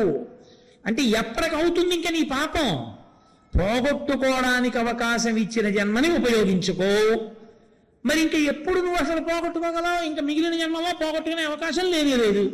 అనుష్ఠానం లేదుగా దానికి, కాబట్టి పోగొట్టుకోలేవు. కాబట్టి సంసార వింధ్యగిరి కుంఠన కేళి చుంచుహు. చుంచుహు అంటే సమర్థత కలిగినది. పొట్టివాడైనటువంటి అగస్త్యుడు ఎలా శక్తివంతుడో వింధ్యగిరిని కింద పడిపోయేటట్టు చేయడానికి పరదేవత యొక్క కడగంటి చూపు ఇలా ఎవరి మీద ప్రసరించిందో వాడికి ఒక్కసారి ఈ మూడిటి యొక్క విలువ తెలిసి వస్తుంది. అరే నేను ఉపయోగించుకోవాలరా, ఉపయోగించుకోకపోతే పాడైపోతాను. ఎంతసేపు? ఇప్పుడు పరీక్షకి పెడతావు, ఎంతసేపు ఉండనిస్తారు? ఏదో ఒక నియతి సమయం ఉండనిస్తారు. ఆ నియతి సమయం దాటిపోతే ఇక పరీక్ష గదిలో కూర్చొనిస్తారా? కూర్చొనివ్వరు, బయటికి పంపించేస్తారు. అలాగే ఈ శరీరంలో ఎంతకాలం ఉండనిస్తారు? నీకు పరమేశ్వరుడు ఎన్ని ఊపిరులు ఆయుర్దాయంగా ఇచ్చాడో అంతకాలమే ఉండనిస్తారు. ఒక్కసారి ఊపిరిల సంఖ్య అయిపోయిందనుకోండి, ఇక ఇందులో ఉండడు. ఇంకా తర్వాత ఎన్ని కోట్ల జన్మలు ఇందులో ఉంటాడు అన్నది ఇందులో ఉండగా ఏం చేసావన్న దాన్ని బట్టే. ఇందులో ఉండగా తగ్గించుకున్నావా అదృష్టవంతుడివి. ఇందులో ఉండగా మళ్ళీ మనుష్య శరీరంలోకో దేవతా శరీరంలోకో వెళ్ళడానికి అవకాశం కల్పించుకున్నావా అదృష్టవంతుడివి. ఈ రెండూ లేదు. ఈ రెండూ లేకపోగా ఇంకా హీనమైనటువంటి జన్మలలోకి వెళ్ళి పాడైపోవడానికి కావలసినంత మూట నెత్తికెత్తుకుంటానంటే బాగు చేయగలిగిన వాడు ఎవడున్నాడు? ఆ సాధనం పోతోంది కదా. అలా పోగొట్టుకునేటట్టు ప్రవర్తించేటటువంటి వాడెవరో వాడే సంసారమును తగ్గించుకోవడం మానేసి సంసారమును పెంచుకుంటున్నవాడు. కాబట్టి సంసార వింధ్యగిరి కుంఠన కేలిచుంచుహు. అమ్మా, నువ్వు మాకు ఈ మనుష్య శరీరాన్ని ఇస్తే ఈ మనుష్య శరీరంతో మేము సంసారమును తగ్గించుకొని జనన మరణముల చక్రము నుండి బయటపడే ప్రయత్నం చెయ్యట్లేదు. పుట్టడం ఒక పెద్ద నరకం, చావడం అంతకన్నా పెద్ద నరకం. అంత తేలిగ్గా ఏం ఉండదు చావు. ఎంత భయంతోనో కూడుకుని ఉంటుంది. అజ్ఞానావస్థ చేత ఎన్ని మాటలు చచ్చిపోతావు, ఎన్నిసార్లు ఎక్కడెక్కడ ఎన్నేళ్లకు చచ్చిపోవాలో తెలియదు. అస్తమానం చచ్చిపోవడం, అస్తమానం పుడుతుండడం. దీన్ని తగ్గించుకుందాం అనుకుంటే లోకంలో లక్షణం ఏమిటి? బాధని తగ్గించుకునే ప్రయత్నం చేస్తాడు ఎవడైనా. అసలు పెద్ద బాధ జీవుడికి జనన మరణ చక్రం. మరి అందులోంచి తగ్గించడానికి ఇక్కడొక్క చోటే ఉంది నీకు అనుగ్రహం. నువ్వు ఒక దేవాలయంలోకి వెళ్ళి నీ ఉత్తరీయం తీసి అలా తుడిచావు అనుకో, కాసేపు చాలు. నీకు శరీరం వచ్చినందుకు ఈశ్వరుడు పుణ్యం వేస్తాడు. వెంకటాచల పర్వతం మీద ఆనందనిలయ విమానంలోకి ఒక డాగ చిన్న పిట్టను తరిమింది. ఆ పిట్ట లోపలికి వెళ్ళి భయంతో ధ్వజస్తంభం దగ్గర ఎగిరింది. డాగ లోపలికి వెళ్ళలేక వెళ్ళిపోయింది. ఆ చిన్న పిట్ట భయంతో ఎగరడంలో దాని రెక్కల యొక్క విసురుకి అక్కడ ఉన్న ధూళి కణాలు తుడవబడ్డాయి. స్కాందపురాణం బ్రహ్మోత్తర ఖండంలో చెప్తారు, తెలిసి కాని తెలియక కాని ఒక పిట్ట తన ధ్వజస్తంభం దగ్గరికి వచ్చి కదిలినప్పుడు ధూళికణములు తొలవబడ్డాయి కనుక పరమేశ్వరుడు దాన్ని వచ్చే జన్మలో చక్రవర్తి కుమారుడిగా పుట్టించాడు. కాయిక కైంకర్యం అంత గొప్పది. అప్పర్ స్వామి ఎక్కడికి వెళ్ళినా దేవాలయాన్ని తుడిచేవారు, ఎక్కడికి వెళ్ళినా దేవాలయాలు కడిగేవారు, పూల మొక్కలు నాటేవారు, కాస్త గడ్డి కనబడితే తీసేసేవారు, అక్కర్లేని చెత్త కనబడితే ఏరేసేవారు. ఎందుకని? ఈశ్వరుడు నీకు శరీరాన్ని ఇచ్చింది, ఈ శరీరంతో ఓ మంచి పని చేస్తూ ఉండాలి, ప్రతిరోజు చెయ్యాలి ఏదో ఒకటి. చేయకపోతే మళ్ళీ నీకు అలా చేద్దామనిపించే శరీరం ఎలా వస్తుంది? అనవసరంగా లోపలికి పక్షులు జంతువులు రావడం ఎంత ఎక్కువైతే, కుంభాభిషేకం చేసినప్పుడు సంకల్పం అదే చెప్తారు. పక్షులు జంతువులు అన్నీ లోపలికి వచ్చాయి కాబట్టి, దీని శక్తి పోయింది కాబట్టి మళ్ళీ కుంభాభిషేకం చేస్తూనే ఉంటారు. నువ్వు ఒక దేవాలయంలోకి ఎంత ప్రవేశిస్తే అంత పుణ్యం మూట కట్టుకోగలవు. శరీరం ఇచ్చాడు ఈశ్వరుడు, దీనికి ఒక్కదానికి అధికారం ఇచ్చాడు. ఒకసారి ఇందులోంచి జారిపోయాడా అప్పుడు అబ్బబ్బబ్బబ్బబ్బా అందులో ఉండగా వెళ్ళలేదురా, ఒక్కసారి విడితే ఎంత మూట కట్టుకుందను, ఎటు పోయాను, ఎటు వచ్చాను, ఎందుకు వచ్చింది ఈ దరిద్రం అంతా నాకు, అరే రే రే రే రే ఎంత పాడైపోయాను రా అన్నప్పుడు ఏడుస్తాడు. 1000 మాటలు చచ్చిపోవలసిన వాడికి ఇంకొక జన్మలో చచ్చిపోతే చాలనుకున్న వాడికి, కొన్ని కోట్ల సార్లు చావాలను అన్నవాడికి తేడా లేదండి జీవుడికి. ఈ సంసార పరిభ్రమణము దేనివల్ల తగ్గుతుందని అడిగారు. అగస్త్యుడు వింధ్య పర్వతాన్ని ఉంచినట్టు ఎవరి వంక పరదేవత ఇలా చూస్తుందో వాడి సంసారమన్న వింధ్యము వంగిపోతుంది. వంగిపోయి వాడిక జనన మరణ చక్రమునందు ప్రవేశించడు. అంటే ఆ మాటకు అర్థం ఏమిటో తెలుసా? ఇప్పుడు వాడు చేసే కర్మలన్నీ ఎందుకు చేస్తాడంటే, నేను వచ్చే జన్మలో ఏదో ఫలానా వైభోగం పొందుదామని చెయ్యడు. ఇవన్నీ నేను ఎందుకు చేస్తున్నానో తెలుసా? సాధ్యమైనంత తొందరగా నన్ను నీ దగ్గరికి చేర్చేసుకో. ఇప్పుడు అవి చిత్తశుద్ధికి కారణములవుతాయి, అవి భోగమునకు కారణములు కావు. మీరు అలా అనలేదనుకోండి, మీకు లోపల భావన లేదనుకోండి, అది ఏమవుతుందో తెలుసా? చాలా పెద్ద ప్రమాదాన్ని తీసుకొచ్చేస్తుంది. ఇంత కష్టపడి చేసుకున్నది ఒక గొప్ప భోగానుభవ రూపంలో తీసేస్తాడు ఈశ్వరుడు. నేను మీకు ఒక ఉదాహరణ చెప్పాలి అంటే, ఒక మహాచక్రవర్తి ఈ భూమండలాన్నంతటినీ కూడా శాసించి ఇయ్యగలిగినటువంటి చక్రవర్తిగా ఓ 40 సంవత్సరాలు బతుకుతాడు. నువ్వు కష్టపడి చేసినటువంటి పుణ్యం అంతా 40 సంవత్సరాల చక్రవర్తిత్వంలో నశించిపోయి మళ్ళీ సామాన్య స్థాయికి మరి జన్మలో వచ్చేస్తావు. ఏమిటి సాధించావు చెప్పు నాకు? 40 ఏళ్ళు చక్రవర్తిగా ఉన్నావు, పాన్పుల మీద పడుకున్నావు, వింజామరలు వీచారు, వీణ పాడుతూ పడుకోబెట్టారు, మధ్యలో వహిస్తూ నిద్రలేపారు, భద్రగజం మీద ఎక్కావు, వీధుల్లో తిరిగావు, రాజుల దగ్గర కప్పాలు పుచ్చుకున్నావు, మహావీరుడవై సామంతరాజులందరినీ కూడా లొంగ తీసుకున్నావు, ఈ భూమండలం నాదన్నావు, 40 ఏళ్ల తర్వాత వదిలిపెట్టావు, ఎవడి రాజ్యం వాడిది. నీ బతుకు మళ్ళీ కిందకి కాదు. చిత్తశుద్ధి, జ్ఞానమును పొందడానికి పాత్రత కలిగిన వాడిగా తయారైపోతాడు. ఆ పాత్రత వచ్చిందనుకోండి, అమ్మవారు ఏం చేస్తుందంటే, ఇప్పుడు ఆత్మ అనుభవంలోకి రాగలిగినటువంటి యోగ్యతని కృప చేస్తుంది. పాయసం పోయడానికి పాత్ర బాగుండాలా ముందు? పుణ్యకర్మాచరణము పాత్రని శుద్ధి చేస్తుంది, చిత్తశుద్ధి కలుగుతుంది. ఈ చిత్తశుద్ధి చేత జ్ఞానం అంకురిస్తుంది. అందుకు భక్తితో కూడిన కర్మాచరణము వలన కలిగే ప్రయోజనము చిత్తశుద్ధి. అది కావాలని కోరాలి. చిత్తశుద్ధి వలన జ్ఞానము, జ్ఞానము వలన కైవల్యము. ఇక అసలు ఎందుకు నీకు పుణ్యం లేదు పాపం లేదు, ఏ గొడవ లేదు, పుట్టనే అక్కర్లేదు, హాయిగా పరమేశ్వరుని యందు ఐక్యమైపోయావు. జన్మ పరంపర పోయింది అక్కడతో. ఇది దేని వలన వస్తుంది అంటే కేవల పుణ్యకర్మ కాదు, పుణ్యకర్మ చిత్తశుద్ధి కొరకు మాత్రమే. ఇక మళ్ళీ దాని వలన ప్రతిఫలం అక్కర్లా నాకు. ఇది సంసార వింజగిరికుంఠ నకేళి చుంచు ధైర్యాం బుధిం పశుపతేశ్చులకీకరోతి. అమ్మవారు ఇలా చూసిందనుకోండి, అదిట పరమశివుని యొక్క ధైర్యం అనేటటువంటి మహాసముద్రాన్ని ఆపోసన పట్టేస్తుంది. ఏమిటి పరమశివుని యొక్క ధైర్యం? పరమశివుని యొక్క ధైర్యము అన్న మాటకు అర్థం ఆయన ఏదో పిరికితనం లేకుండా ఉంటాడు అన్న మాట కాదు. పరమశివుని యొక్క ధైర్యము అంటే ఏ కోరిక లేకుండా. అసలు ఆయనకి కోరికలు లేవు, ఏ కోరిక లేవు కాబట్టి నిస్సంగుడు, పూర్ణుడు. అటువంటి వాడై పరమేశ్వరుడు ఒక్కడు ఉండిపోయాడు అనుకోండి, మనకి జన్మలు ఉండవు. మనకి జన్మలు లేకపోతే మంచిదే కదండి అని మీరు అనొచ్చు. కర్మ ఎలా పూర్తవుతుంది? పాపపుణ్యములు పోగొట్టుకోవాలా, చిత్తశుద్ధి కలగాలా, కర్మాచరణం చెయ్యాలా, దానికి చెయ్యాలంటే శరీరం ఉండాలా? మరి శరీరం ఉండాలంటే పార్వతీదేవి పక్కన శివుడు కూర్చోవాలా? శివుడు కూర్చోవాలంటే ఆయనకి మళ్ళీ అమ్మవారి యందు అనురక్తి కలగాలా? అనురక్తి కలగాలంటే ఆయనకి అప్పటి వరకు లేనటువంటి అనురక్తిని అమ్మవారు కల్పించాలి.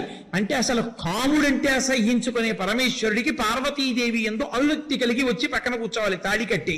అలా చెయ్యాలంటే పరమేశ్వరుడికి కాముని పట్ల మర్యాద లేకుండా విసిరి కొట్టినటువంటి వాడికి మళ్ళీ ఈవిడతో కలిసి నేను కూర్చోవాలనేటటువంటి కోరిక పుట్టించాలి. అంతటి నిరాసక్తత అన్న సముద్రాన్ని ఈవిడ పుచ్చేసుకుంటుంది.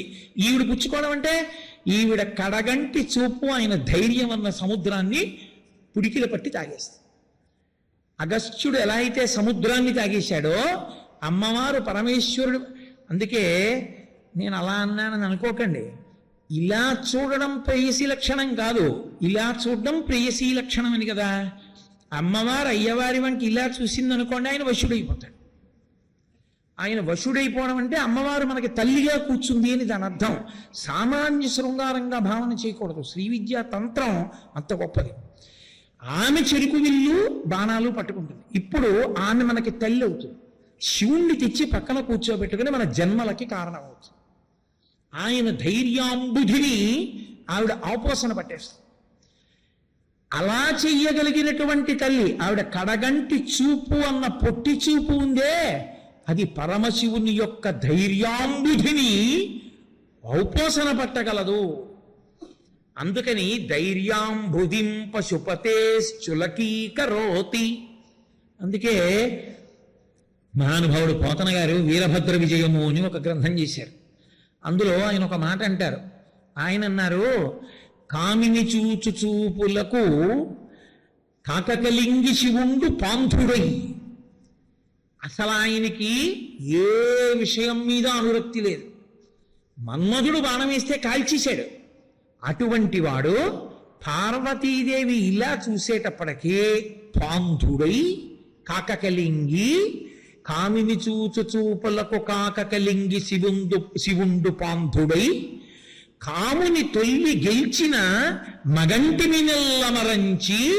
ఆయన ఇంతకు ముందు నేను కాముణ్ణి గెలిచాననేటటువంటి విషయాన్ని కూడా మరిచిపోయినటువంటి వాడైపోయి లోలిమిన్ కామిని చూచుచుండే. ఆయన లౌల్యముతో, లౌల్యము అన్న మాటకి సంస్కృతంలో అర్థం ఏంటంటే లల్ అన్న ధాతువుకి అర్థం భోగానుభవం. పార్వతీదేవితో కూడాలన్న కోరిక కలిగింది ఆమె కడగంటి చూపు వలన కలిగి. లోలిమిన్ కామినించుచుచుండే.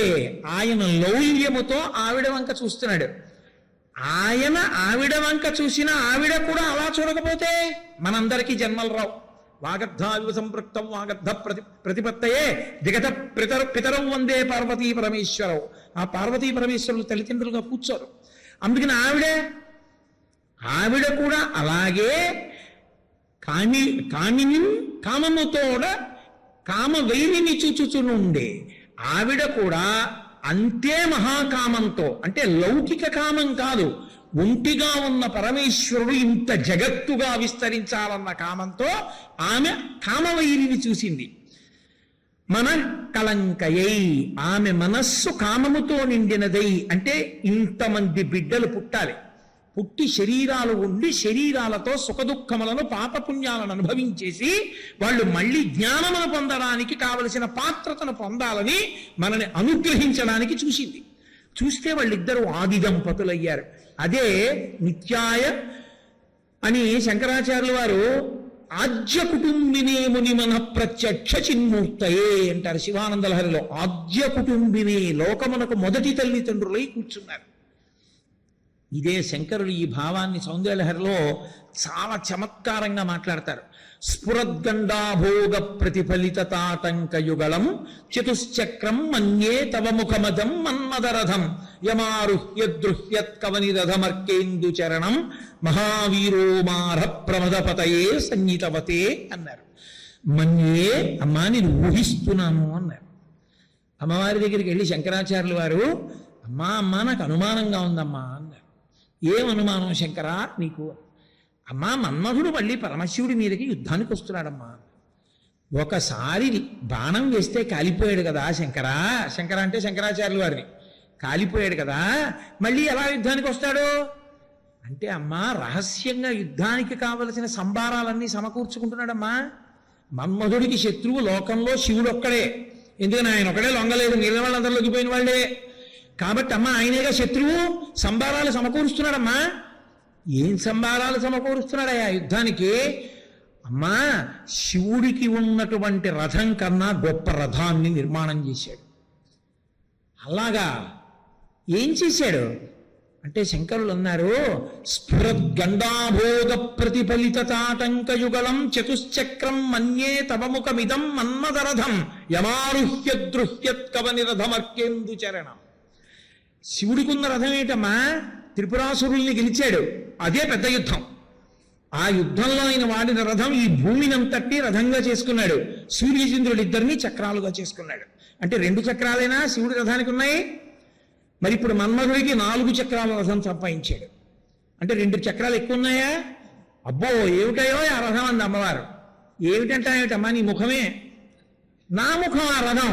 అవును, నీ ముఖాన్ని రథం చేసుకుని నీ చెవి తాటంకములు 2 నీ బుగ్గల్లో ప్రతిబింబాలు పడుతుంటే ఈ 4టిని చక్రాలుగా చేసుకుని నీ ముఖాన్ని రథంగా చేసుకుని అందులో కూర్చున్నాడు. శివుడు రథం ఎక్కొచ్చాడు. ఏడ్రా మన్మధుడు యుద్ధానికి వచ్చాటన్నాడు. ఇదిగో ఇక్కడ ఉన్నానన్నాడు. శివుడు రథంలోంచి ఇలా చూశాడు. ఎదురుగుండా రథం ఎవరిది? అమ్మవారి ముఖం. చూడగానే ప్రసన్నుడైపోయా, అది అక్కడ వారేసా ధనస్సు వచ్చేసాడు. ఓడిపోయాడా? అమ్మా ఈసారి శివుడు గెలుస్తాడని నమ్మకం లేదు. నీ ముఖం రథం మన్మధుడికి, కాబట్టి ఆయన యుద్ధం చేయలేడు. మన్మధుడు నీ ముఖంలో కూర్చున్నాడమ్మా. మన్యే ఊహిస్తున్నాను తల్లి అన్నారు. అంటే శివుడు ఓడిపోతాడు అనకూడదు, అమంగళం. అందుకని అమ్మోయ్ మన్మధుడు యుద్ధానికి వస్తాడనుకుంటున్నానమ్మా అంటే ఏమిటి దాని అర్థం? అమ్మా నీ ముఖమండలాన్ని చూస్తే కాముని కాల్చినవాడు కామేశ్వరుడై వచ్చి కూర్చుని నీ మెళ్ళలో తాళి కట్టి పక్కన కూర్చుంటాడు బహిర్ముఖుడై. అది తల్లి కామేశబద్ధ మంగళ్య సూత్ర శోభిత కంధరా. నువ్వు అలా ఆయన్ని వశం చేసుకుని పక్కన కూర్చోబెట్టుకోకపోతే మా అందరికీ జన్మేది. జన్మ లేకపోతే మేము ఎలా కర్మ పోగొట్టుకుంటాం? పాపపుణ్యాలు ఎలా పోగొట్టుకుంటాం? ఇంతటి మహోపకారం చేసిన దానివి కదమ్మా. అందుకని అగస్త్యుడు సముద్రాన్ని తాగేసినట్టే నీ పొట్టి చూపుండే కటాక్షం అది శివుడి వంక ఇలా చూస్తే ఆయన పరవశుడైపోయి ఆయన ధైర్యం అన్న సముద్రాన్ని నీ పొట్టి చూపు అన్న అగస్త్యుడు తాగేశాడు. పోయింది ధైర్యం అంతా శివుడికి, లొంగిపోయాడు. తండ్రిగా కూర్చోబెట్టేశావు మా అందరికీ, అఖిలాండేశ్వరి అయ్యావు. పరమశివుడికి శివకామ సుందరి అయ్యావు. ఇది ఆ మూకశంకరుల అన్వయం. అందుకనమ్మా బయట అగస్త్యుడంత గొప్పవాడో నీ పొట్టి చూపు అంత గొప్పది, నీ కటాక్షం అంత గొప్పది. కటాక్షమన్న మాట వాడకుండా శ్లోకం చేశారు. అగస్త్యుడితో పోలిక వేస్తూ దాని వలన మనం తెలుసుకోవలసి ఉంటుంది, ఓహో ఇంత గొప్పగా కటాక్షవర్ణనం చేస్తున్నారు మూకశంకరులు అని. కాబట్టి మాహాత్మ్య అని మొదలు పెడతారంటే, అమ్మా నీ చూపు యొక్క వైభవమును వర్ణించగలిగిన వాడు లేడు తల్లి. దాని చేత మేము అనుగ్రహం పొందుతాం. ఈ శ్లోకం యొక్క గొప్పతనం ఏమిటో తెలుసా? మీరు ఈ శ్లోకాన్ని అదే పనిగా ధ్యానం చేశారనుకోండి, మీకు బహుభంగిమల ఆలోచనలు వస్తుంటే, మీలో మీరు సంతోషపడిపోతుంటే 10 మాటలు అగస్త్యుడు అంటే అమ్మవారి కటాక్షము అని తెలియగానే నేను ఈ ఉపన్యాసం చెప్పేటప్పుడు ఎన్ని మాటలు ఇలా తిప్పాను. అది చెప్పడానికి తిప్పానన్నప్పుడు ఆ భావంలోకి అన్వయం అయ్యానా లేదా అమ్మవారిగా? నేను ధ్యానం చేస్తున్నప్పుడు అమ్మవారు ఇలా తిప్పి చూస్తే అన్నప్పుడు అమ్మవారి కన్నిలా కదిలి నాకు కనపడుతుందా కనపడదా? అదే కామాక్షి పరదేవతానుగ్రహం. ఆ చూపు పడడానికి యోగ్యత కల్పిస్తారు. అది ఏ కారణం చేత అయితేనే ఊహ చేత నీ మీద పడిన ఉత్తర క్షణంలో దాని ప్రయోజనం పొందావు. ఇప్పుడు తెలియదు అదేమిటి, తర్వాత తెలుస్తుంది. ఎంత అనుగ్రహాన్ని పొందేశావో, దాని వలన ఎంత పుణ్యాన్ని మూట కట్టేసుకున్నావో, దాని వలన ఎన్ని కోట్ల జన్మలు తగ్గించేసుకున్నావో తర్వాత తెలుస్తుంది. తెలిసిన నాడు అబ్బా మూక సంచశతిలో ఒక్క శ్లోకం కాకుండా 500 చదివిస్తే ఎంత బాగుండరా అనిపిస్తుంది. అది మూక పంచశతి యొక్క గొప్పతనం. కాబట్టి మాహాత్మసేవధిరసౌ తవ దుర్విలంఘ్య సంసార వింధ్యగిరి కుంఠన కేళి చుంచు ధైర్యాం బుధిం పశుపతేశ్చులకీకరోతి కామాక్షి వీక్షణ విజృంభణ కుంభజన్మ అని కటాక్ష శతకంలోంచి మూకశంకరుడు చేసినటువంటి ఒక శ్లోకాన్ని మీకు మనవి చేశాను. ఇప్పుడు పాదారవింద శతకంలోంచి ఒక శ్లోకాన్ని చూపించే ప్రయత్నం చేస్తాను. నిన్న ఆర్యా శతకంలోంచి ఒక శ్లోకం విన్నారు. ఇప్పుడు నేను మీకు కటాక్ష శతకంలోంచి చెప్పాను, ఒకటి ఇప్పుడు పాదారవింద శతకంలోంచి చెప్తాను. పాదారవింద శతకము అని దానికి పేరు. దాని అర్థం ఏమిటో తెలుసా? పాదములు అరవిందములు అని. అరవిందములు అంటే పద్మములు అని. అవి ఎలా పద్మములు? పాదములు పద్మముల్లో ఎలా ఉంటాయండి? పద్మాలు రేకులు ఇలా తెరుచుకుని కేసరములు అవి ఉంటాయి. పద్మాలకు అలా ఎలా ఉంటాయా? ఉండవు. ఉండనప్పుడు అసలు పాదములు అరవిందములు ఎలా అవుతాయి? పాదములు అరవిందములే, నేత్రములు అరవిందములే. నేత్రారవిందం, పాదారవిందం, హస్తారవిందం, భుజారవిందం, నయనారవిందం, అన్ని అరవిందాలే. అలా ఎలా కుదురుతుంది? అవి ఎందుకు అరవిందమైందంటే మీరు మీ పంచేంద్రియములు మనస్సు అనబడేటటువంటి ఆరిటిని కలిపి తుమ్మెదగా మార్చుకుని, సంస్కృతంలో తుమ్మెదికి షట్పది అని పేరు. మనసు పంచేంద్రియములు ఆరిటితో కలిసి వెళ్ళి పరదేవత యొక్క పాదములనేటటువంటి తామర పువ్వు యందు ధ్యానములో కూర్చుని ఆ పాదములలో ఉండేటటువంటి వైభవం అనేటటువంటి మకరంద పానమును చేయగలిగితే మీరు పాదారవింద శతకమునందు తుమ్మెద. కానప్పుడది పాదారవింద శతకముగా మీకు అన్వయం కాదు. అంటే మీరు అంత ధ్యాననిష్టతో శ్లోకం చదవమని. ఏదో సరదాగా కూర్చుని సరదాగా చదవడానికి కాదు, అంత మర్యాదతో ఒక్క శ్లోకం చదువుతుంటే, ఒక్కొక్క పాదం చదువుతుంటే అంత జాగ్రత్తగా దాని మీద దృష్టి పెట్టు. నువ్వు ఎంత ధ్యానం చేస్తావో అంతగా అరవిందమునందు ప్రవేశించి నువ్వు ఆ తేనె జుర్రుకుంటావు, మత్తెక్కిపోతావు. జుర్రుకున్న తుమ్మెదకుండే లక్షణం ఏమిటో తెలుసా? లేవదు, అది పడుకుంటుంది. తామరపువ్వులు పడుకుంటే ఏమవుతుంది? రాత్రి ముడుచుకుంటుంది. ముడుచుకుంటే ఇంకా దాని జన్మ అక్కడే పరిసమాప్తి. ఎవరు పాదారవింద శతకంలో చెప్పబడినటువంటి శ్లోకమునందు ధ్యానమగ్నుడయ్యాడో వాడు పరదేవత పాదములలోకి లయమైపోతాడని గుర్తు. అందుకని పాదారవింద శతకము అన్నారు శంకరాచార్యులు వారు. శివానంద లహరి చేస్తూ భృంగీచ్ఛానటనోత్కట కరిమదగ్రాహీ స్ఫురన్మాదవాహ్లాదో నాదయుతో మహాసితవపు పంచేషు నాచాధృత సత్పక్షస్సు మనోవనేషు సపున సాక్షాన్మదీయే మనోరాజీవే భ్రమరాధిపో విహరతాం శ్రీశైలవాసీ విభు అంటారు. శంకరాచార్యుల వారి ప్రయోగం ఏంటంటే పరమేశ్వరుణ్ణి తుమ్మెదని చేసి మన మనస్సుని పద్మం చేశారు. ఆయన తిప్పారు. శంకర, నా మనసు అనేటటువంటి పద్మము భక్తి అన్న మకరందంతో నిండిపోయింది. నువ్వు తుమ్మెదకి భర్తవి కదూ. తుమ్మెదకి భర్తకు అండు తుమ్మెద, మగ తుమ్మెద, తుమ్మెదల రేడు. అమ్మవారు భ్రమరాంబ. భ్రమరాంబ అంటే అమ్మవారు ఆడతుమ్మెద. ఆడతుమ్మెద భర్త మగ తుమ్మెద. కాబట్టి నువ్వు గండు తుమ్మెద, మగ తుమ్మెద. మగ తుమ్మెద ఒక్కటి రాదు. మగ తుమ్మెదకి లక్షణం ఏమిటో తెలుసా? ఎప్పుడైనా అది మదరసాన్ని తాగినా తేనె తాగినా ముందు ఆడతుమ్మెదిని పంపించి తను వెనకొస్తుంది. వచ్చి ముందు ఆడతుమ్మెదని వాలమని తను వాలుతుంది. పోతన గారు చెప్తారు భాగవతంలో ఈ విషయం. అందుకని నువ్వు ఒక్కడివిగా ఆడతుమ్మెదతో వస్తావు. అంటే భ్రమరాంబా సహిత మల్లికార్జునుడు వస్తాడు. ఎక్కడికి? ఇక్కడే. మనోరాజీవే భ్రమరాధిపో విహరతాం. భ్రమరాధిపో, ఓ ఆడతుమ్మెద భర్త, నీ భార్యతో కలిసిరా. వచ్చి ఇదిగో ఇక్కడ నా మనస్సన్న పద్మంలో భక్తి అన్న మకరందం నిండిపోయింది, తాగు. వచ్చి ఝంకారం చేస్తూ తిరుగు, వాలు. ఈ భక్తిని తాగుతూ పడుకో, ఇక్కడే ఉండు. నువ్వు ఇక్కడ ఉండు, ఇది ముడుచుకోదు. అది మకరందంతో నిండుతూ ఉంటుంది, నువ్వు తాగుతూ ఉండు. అంటే ఏ మనసు అనేటటువంటి పద్మమునందు మకరందము భక్తి నిండి ఉందో అక్కడికి తుమ్మెదల రేడైన మల్లికార్జునుడు భ్రమరాంబా సహితుడై వచ్చి ఉంటాడని శంకర ప్రతిపాదన. అది శంకరాచార్యుల వారు అటు తిప్పితే మూకశంకరులు ఇటు తిప్పారు. ఇటు తిప్పి పాదారవింద శతకము అన్నారు.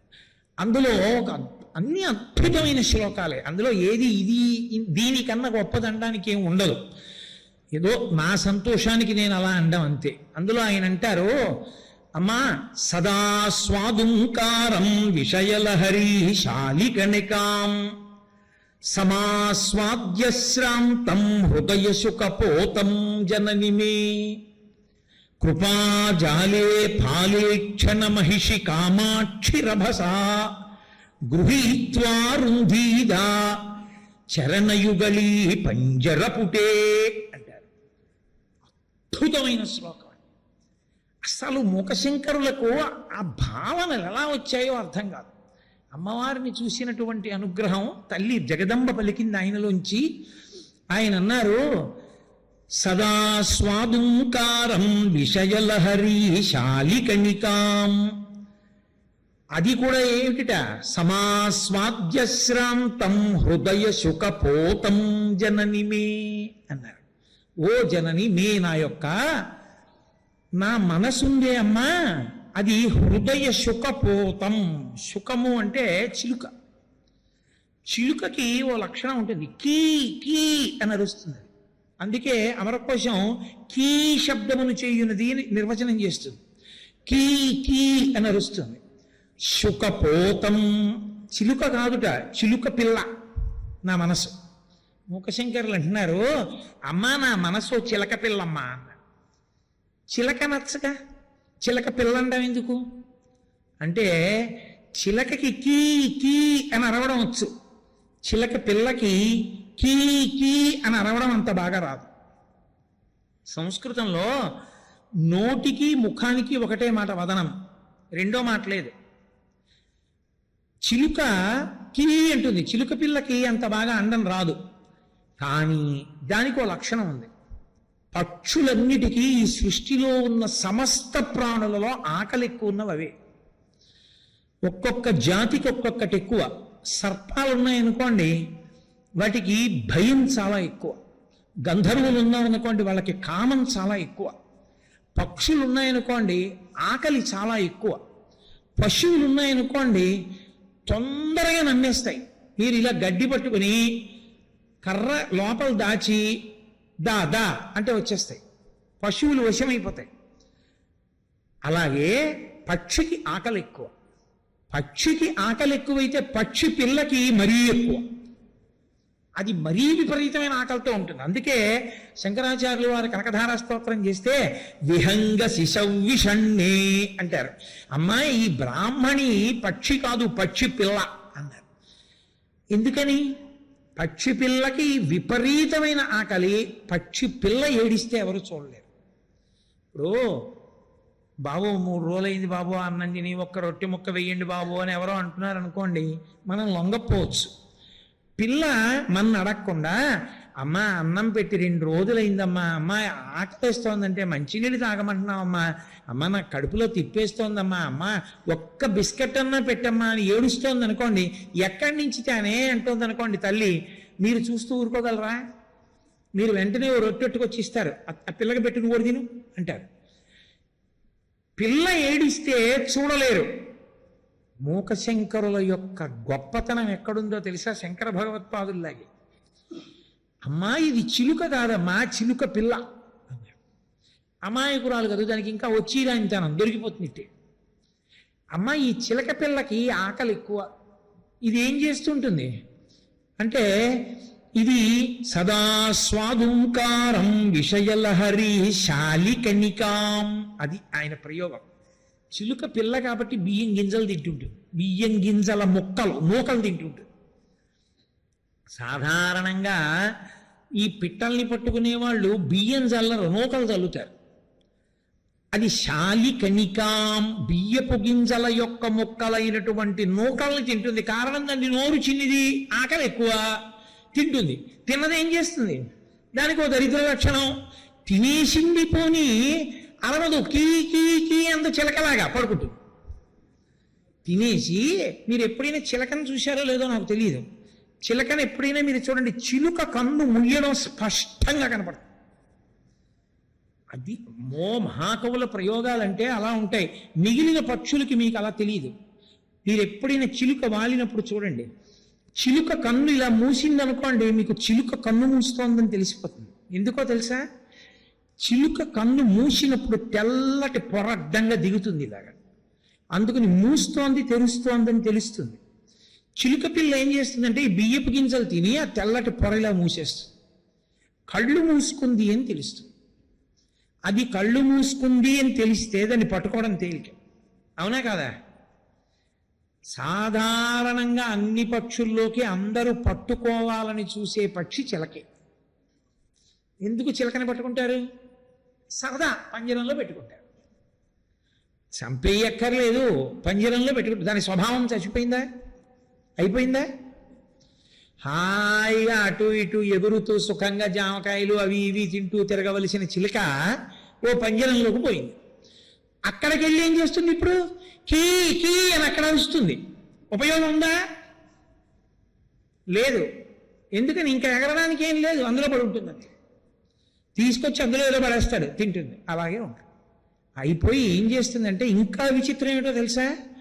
అలా 5 ఏళ్ళు పంజరంలో ఉందనుకోండి, దాన్ని చేయి పెట్టి తీసి బయట వదిలేరనుకోండి, అది వెళ్ళదు, ఎగిరొచ్చి పంజరంలో దూరిపోతుంది. అది అలవాటు పడిపోయింది. పంజరానికి అలవాటు పడిన చిలకంట అది వెళ్ళదు, అది అందులోనే కూర్చుంటుంది. అంటే దాని స్వభావం చచ్చిపోయింది దానికి. మూకశంకరులు అన్నారు, అమ్మా నా మనసుందే హృదయ శుకపోతం జననిమే, ఈ నా మనసుందే ఇదేనమ్మా చిలక పిల్ల. ఇది ఏం చేస్తుంటుందో తెలుసా?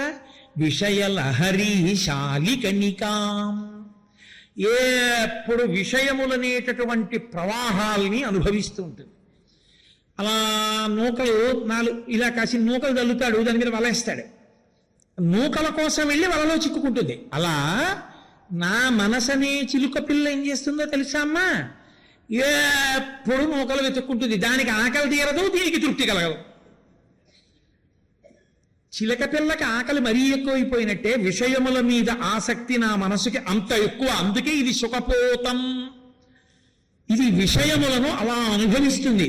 అది అలా నూకలు తింటున్నట్టే ఇది 5 అనుభవిస్తూ ఉంటుంది. శబ్దస్పర్శ రసరూపగంధములే సుఖ స్వభావములు. పరమేశ్వరుడు ఈ 5 ఇంద్రియములను ఇచ్చి అన్నాడు, ఈ 5 ఇంద్రియములతోనే ఈశ్వరుణ్ణి పట్టుకుని తరించిపోవాలి. శబ్ద అంటే భద్రం కర్ణీభి శృణుయామ దేవాహ అంటారు. మా చెవులు ఎప్పుడు మంచి మాటలను వినుగాక, మా చెవులు ఎప్పుడు భగవత్ సంబంధమైన విషయములను వింటూ ఉండాలి. కానీ ఇవేం చేస్తాయి? తాత్కాలికముగా ఉద్రేకమును కల్పించగలిగినటువంటి మాటలు వినడానికి ఎక్కువ ఇష్టపడతాయి. నేను మీతో ఇందాక మనవి చేశాను కదా, మాట అంత శక్తివంతమైన సాధనము లోకంలో ఇంకోటి లేదు. మీరు ఆ మాట చేత అవతల వారు కష్టాన్ని మరిచిపోయేటట్టు చెయ్యొచ్చు. మీరు ఆ మాట చేత అవతలవాడు పొడుచుకు చచ్చిపోయేటట్టు చెయ్యొచ్చు. ఆ మాట చేత చచ్చిపోయే వరకు గుర్తొస్తే బాధపడేటట్టు చెయ్యొచ్చు. ఆ మాట చేత మీరు దేవతల్ని ప్రసన్నుల్ని చేసుకుని కోరికలు తీర్చుకోవచ్చు. ఆ మాట చేత కారాగారానికి వెళ్ళిపోవచ్చు. ఆ మాట చేత మనమే చచ్చిపోవచ్చు. జిహ్వాగ్రే వర్తతే లక్ష్మి, జిహ్వాగ్రే మిత్రబాంధవాః, జిహ్వాగ్రే బంధనం ప్రాప్తి, జిహ్వాగ్రే మరణం ధ్రువం. సుందరకాండలో స్వామి హనుమ కేవలము తన మాటల చేత సీతమ్మని ఓదార్చారు. ఓదార్చి రాముడికి చెప్పారు, తతోమయావద్భిదధీన భాషిత శివాభిరిష్టాభిరభిప్రసాదిత జగామ శాంతిం మమ మైథిలాత్మజ తవాపి శోకేన తథాభిపీడిత. నా మాటల చేత సీతమ్మ దుఃఖాన్ని పోగొట్టి ఆవిడ సంతోషంగా ఉండేటట్టు చెయ్యగలిగానన్నారు.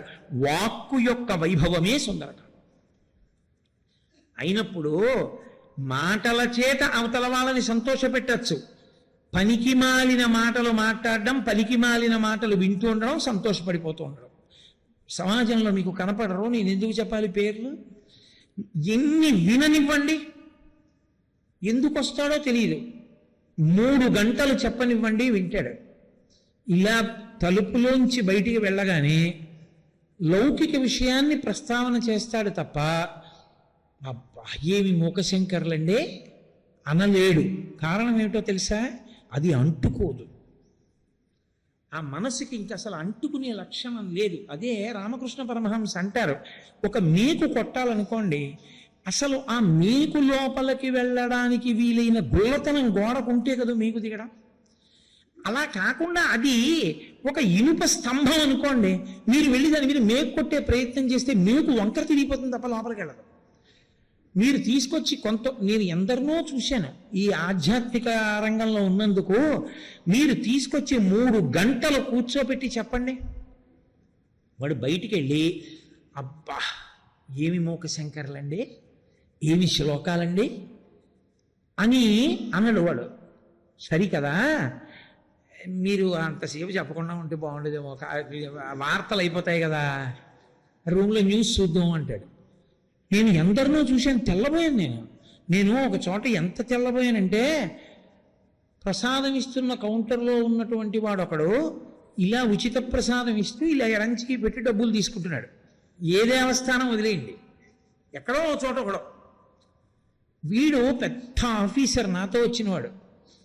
వాడు అన్నాడు నాతో చటుక్కుని, ఈ ఉద్యోగం దొరికితే బాగుండండి, ఏ రెస్పాన్సిబిలిటీ ఉండదు, హాయిగా ఇలా ఇచ్చి ఇలా కూర్చోపోవచ్చు ఇంటికి అన్నాడు.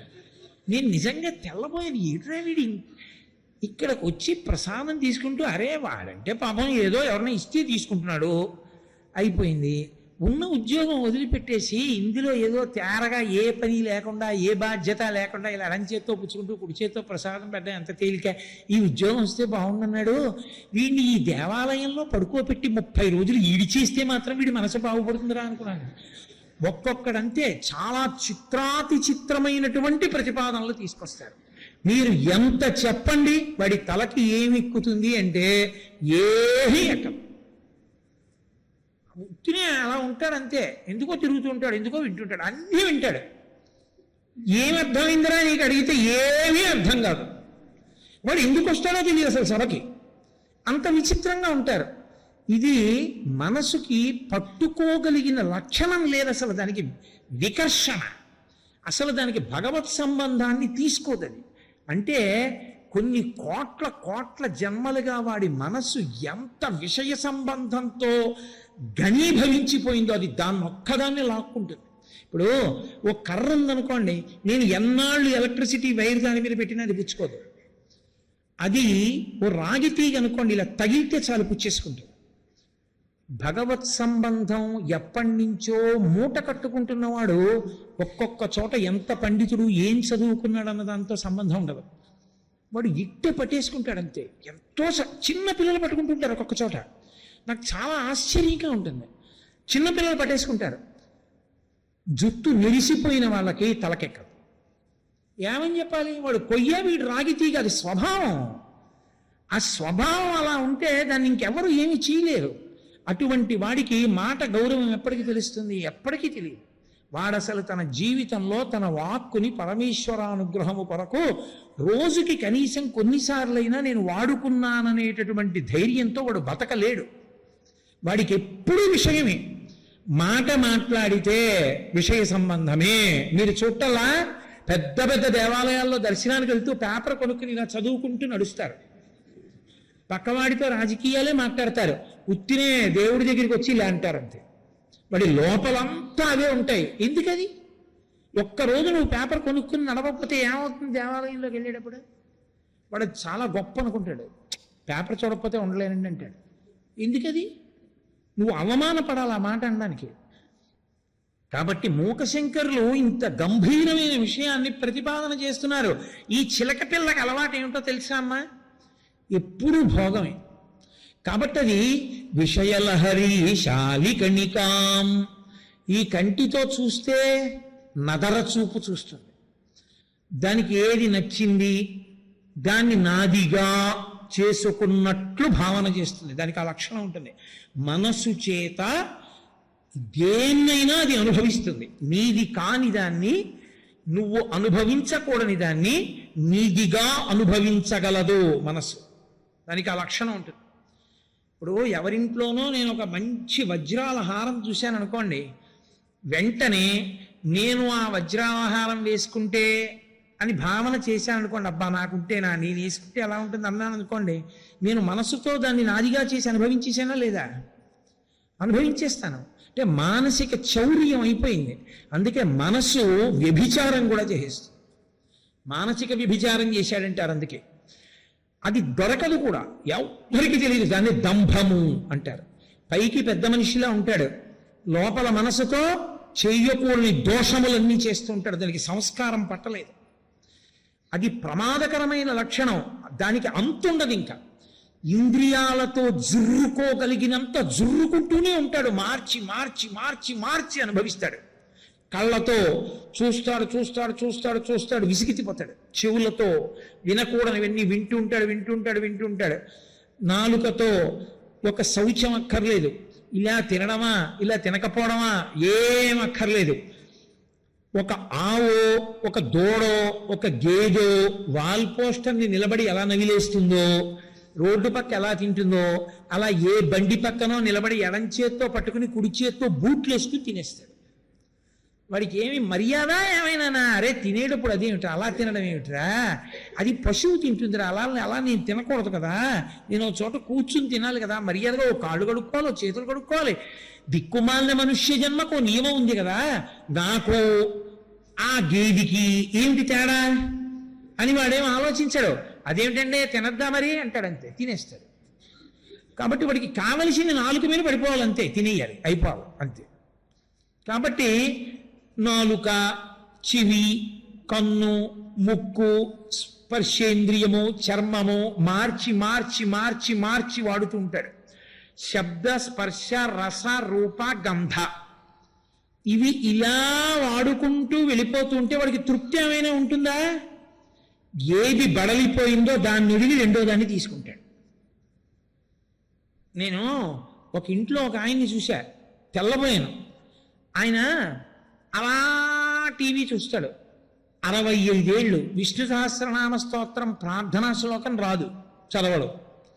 టీవీ చూస్తాడు. అయిపోయింది అనుకోండి, ఆయనకి విసుగొచ్చింది అనుకోండి, దాన్ని వదిలేసి వంటింట్లోకి వెళ్ళి జాడీలో ఆవకాయ పెచ్చులు తీసి గరిటెతోటి నీళ్ళల్లో పడేసుకుని కడిగేసి పెచ్చులు తినేశాడు. నేనన్నా ఆవకాయ కడిగేసి పెచ్చులు తింటున్నారు ఎందుకండి అన్నాను. నా కర్మ కొద్దీ నాకే దొరుకుతారో ఏమిటో అలాంటి వాళ్ళు. అంటే ఆయన అన్నాడు, కారం కదండి మంట పెడుతుంది కడుపులో, అందుకని పెచ్చులు తినేస్తూ ఉంటానన్నాడు. ఆ ఇంట్లో మన వాళ్ళకి ఏముంటుంది, ఆవకాయ. వీడేమో ఆవకాయ కడిగేస్తాడు, పిండి పెచ్చు వీడి తినేస్తాడు. 10 రోజులప్పటికి జాడీ ఖాళీ, వీడి తినేశాడు పెచ్చులన్నీ. పోనకు పిండి అన్నా ఉంచుతాడా అంటే అది కడిగేస్తాడు. ఏమిట్రా అంటే ఆవకాయ తినద్దంటారంటే డాక్టర్లు నన్ను ఎక్కువ కడుపు మండుతుంది, నాకు అల్సర్ ఉంది, అందుకని పెచ్చులు తినేస్తుంటానన్నాడు. పెచ్చులు తినేస్తాడు, మళ్ళీ వెళ్తాడు, ఎవరినో పట్టుకుంటాడు, ఆ పక్కింటి వాళ్ళని ఈ పక్కన వాళ్ళతో ఒక గంట మాట్లాడతాడు. మాట్లాడి లోపలికి వచ్చి ఎవరితో నమ్మకంగా మాట్లాడో పనికి మళ్ళీ వాడండి, వాడితో ఏంటంటాడు. పోని వాడితో మాట్లాడినంతసేపు వాడికి మిత్రుల్లా మాట్లాడతాడు. లోపలికి వచ్చి వాడు పనికి మాలిన వాడు, వాడితో అంతే అలాగే మాట్లాడాలంటాడు. ఎందుకు మరి మాట్లాడాడు నువ్వు? అది విషయలహరి శాలికణికాం. దీనికి అలవాటు అయిపోయిందమ్మా. ఇది అలా చేస్తూ ఉంటుంది. ఎప్పుడు మార్చి మార్చి మార్చి మార్చి నా అంత వాణ్ణి నేను అనుకుని తాగుతుంటుంది. ఆ విషయ సుఖాలు తింటూ ఉంటుంది. దానికి బడలిక లేదు. దానికి ఆకలి తీరదు చిలక పిల్లకి, దీనికి ఆకలి తీరదు. అది కీ అందం, ఇది ఈశ్వర అందం. అది తిని మత్తెక్కుతుంది, ఇది విషయములను అనుభవించి మత్తెక్కుతూ ఉంటుంది. అది దీని లక్షణం. ఈ చిలక పిల్ల ఆఖరికి దీన్ని ఏం చేస్తారు, మత్తెక్కినప్పుడు ఇలా కన్ను ముడిగానే ఎవడో పట్టుకుని పంజరంలో పెడతాడు. దీన్ని ఏం చేస్తారు, కాలము పట్టుకుని యమపంజరమునందు పెడుతుంది. అయిపోయిందా అమ్మా? అలా అయిపోకుండా ఉండాలంటే నువ్వు ఉపకారం చేసి పెట్టు అని ఆయన అన్నారు. సమాస్వాద్యశ్రాంతం హృదయ సుఖపోతం జననిమే. ఆయన పిలవడం చూడండి ఎంత అద్భుతంగా పిలిచారంటే అమ్మవారిని. అమ్మా కృపాజాలే పాలేక్షణ మహర్షికామాక్షి రభస. రభస అంటే వెంటనే. అయితే సరే నీ సంగతి రేపు చూస్తానుండు అనకమ్మా. వెంటనే ఏం చేస్తావో తెలుసా? ఓ తల్లి కామాక్షి, నువ్వు పాలేక్షణ మహిషి, నువ్వు నుదిటి యందు కన్నున్నటువంటి వాడికి ఇల్లాలివి. ఎందుకు ఆ మాట అన్నావు? నుదిటి యందు కన్నున్నవాడు కాముణ్ణి కాల్చినవాడు ఆ కంటి మంటల చేత. కామమే కోరిక, కోరికయే విషయ ప్రవాహమునందు పడిపోవడానికి కారణం. కాల్చిన వాడు ఇల్లాలివి కాబట్టి నీకు ఆ కామము నుండి తప్పించగలిగిన లక్షణం ఉన్నదానివి. ఆయన ఇల్లాలివి కాబట్టి ఈ దిక్కుమాలిన విషయ ప్రవాహంలో పడిపోకుండా నన్ను చెయ్యగలవు. కాబట్టి కృపాజాలే, ఇంత పాడైపోతున్న వాడివి నేనెందుకు చూడాలంటావేమో. అమ్మా, దయ అన్నది ఎవరి మీద చూపిస్తారు? పాడైపోతున్న వాడి మీదైనా చూపిస్తారు. బాగుపడుతున్న వాడికి దయ ఎందుకమ్మా? నేను పాడైపోతున్నానమ్మా అని చెప్తున్నాను కదమ్మా, అందుకని నా మీద దయ చూపించు. దయ చూపించడం ఎలా చూపిస్తావో తెలుసా? నేను ఇలాగే తింటుంటాను, ఇలాగే పడుకుంటాను. నువ్వేం చేస్తావో తెలుసా? వేటగాడు వలపన్ని పట్టుకున్నట్టే నీ దయా అన్న వల నా మీద విసురు. దాని కింద విషయములే పెట్టు, నేను దొరికిపోతాను నీ వలకి. దయా అన్న వలలో చిక్కుకుంటాను. ఇప్పుడు నువ్వు నన్ను పైకి తీసి గృహీత్వా, ఎంత చిలక్కి చెప్పినట్టు చెప్పారు అమ్మవారికి. అది విచిత్రం. ప్రతి మాట వదిలిపెట్టకుండా చెప్పారు. రభస, వెంటనే గృహీత్వా, పట్టుకో, రుంధీదా, పైకి తీసి తవచరణ పంజరపుటే, నీ పాదములనే పంజరంలో పెట్టేస్తే ఇప్పుడేమవుతుంది? అక్కడ తింటుంది, ఇవే తింటుంది. మళ్ళీ వాళ్ళ కింద ఏముంటాయి? ఎవరు పట్టుకున్నా నూకలే ఉంటాయి. నీ పాదముల కింద ఉండి నూకలు తిని నీ పాదముల దగ్గర మత్తుగా ఎలా పడుకుంటుందో తెలుసా? నీ అనుగ్రహంగా తింటుంది. శబ్దములను వింటే అబ్బా, భగవతి ముందు వాయించిన వీణ దర్బార్లో ఎంత గొప్పగా ఉంది అని వింటుంది. అమ్మవారి మీద కీర్తనలు వింటుంది, అమ్మవారి ముందు వాయించిన వేణునాదం వింటుంది, అమ్మవారికి సంబంధించిన పాటలు వింటుంది. ముత్తుస్వామి దీక్షితుల వారి కీర్తనలు వింటుంది, శ్యామశాస్త్రి వారి కృతులు వింటుంది, త్యాగరాజస్వామి వారి కీర్తనలు వింటుంది, పొంగిపోతుంటుంది. ఇంతకుముందు పనికి మారిన వింది, ఇప్పుడు భగవత్ సంబంధమైనటువంటి శబ్దములను విని పొంగిపోతుంటుంది. ఇంతకుముందు నాలుక మీద అడ్డమైనవి వేసుకుని తింది, ఇప్పుడు భగవత్ ప్రసాదంబు కన్నుల కద్దుకొని ఆస్వాదించు భక్తుల గుంపులొకట. ఈశ్వర ప్రసాదమని కళ్ళ కద్దుకుని నోట్లో వేసుకుంటుంది. అప్పుడు తింది, ఇప్పుడు తింది. ఈ పంజరంలో ఉంటే తేడా ఇది. కాబట్టి అమ్మా, నీ ప్రసాదంగా తినడం నేర్చుకుంటుంది. అలాగే ఇంతకుముందు చూసింది, ఇప్పుడు చూస్తుంది. ఏమిటి చూస్తుంది? ఆపాదమస్తకం పరమేశ్వర మూర్తిని చూడ్డాన్ని ఇష్టపడుతుంది. ఎక్కడ ఏది చూసినా భగవద్విభూతి చూస్తుంది. ఎవరో తల్లి కనపడింది, అబ్బా మా అమ్మ కామాక్షి పరదేవత వచ్చి ఇలా కూర్చుందంట. ఎవరినో చూస్తుంది, మా తండ్రి ఏకాంబరేశ్వరుడు అంటుంది. పచ్చని చెట్టు చూసింది, నమో వృక్షేభ్యో, నా తండ్రి పరమేశ్వరుడు ఈ చెట్టు రూపంలో ఉన్నాడంటుంది. ఎవరినో దీనిని చూస్తుంది, అబ్బా పరదేవత వచ్చే జన్మకి పుణ్యం కట్టుకోరా అని నా తల్లే ఈ దీనుడి రూపంలో వచ్చి నా దగ్గర ₹1 పుచ్చుకుని నా జీవుడికి పుణ్యం వేసిందంటుంది. ఎక్కడా నేనని అహంకారం పొందదు. అంతటా కామాక్షి దర్శనం చేసి పరవశించిపోతుంటుంది. ఈ పరవశం మత్తు. అక్కడ విషయ సుఖానుభవం మత్తు వల, కాలమనేటటువంటి వలకి దొరుకుతుంది. ఇక్కడ అమ్మవారి పాదపంజరమునందు ఉన్న కారణం చేత అన్ని భగవత్ ప్రసాదంగా అనుభవించి అమ్మవారి పాదపంజరం అనేటటువంటి దాని ఎందుకు కూర్చుంటుంది. ఇప్పుడు అందులో కూర్చుని అందులోనే ఉండి అందులోనే శరీరం వదిలిపెడుతుంది. అమ్మవారి ఎందుకు కలిసిపోయిందా లేదా? కలిసిపోయింది. అమ్మా, నా అంత నేను రక్షించుకోలేని బలహీనుణ్ణి అని తెలుసుకుని నా మనసు అనేటటువంటి చిలక పిల్ల విషయాల కోసం ఇలా తిరుగుతుంటే తల్లి అనుగ్రహించి నువ్వే నా చేతకానితనాన్ని, నా పనికిమాలినతనాన్ని, నా విషయ సుఖముల యందు ఉన్న అనురక్తిని, నాకున్న పక్షిపిల్ల తత్వాన్ని గ్రహించి అయ్యో పాడైపోతాడని నన్ను నేను ఉద్ధరించుకోలేకపోతుంటే నీ దయా అన్న వల విసిరి పట్టుకుని అమ్మా నీ పాద పంజరం అనేటటువంటి దానిలో బంధించి నేను నీ యందు కలిసిపోయేటట్టుగా నన్ను అనుగ్రహించు, లేకపోతే నేను పాడైపోతానమ్మా అని అద్భుతమైన శరణాగతి.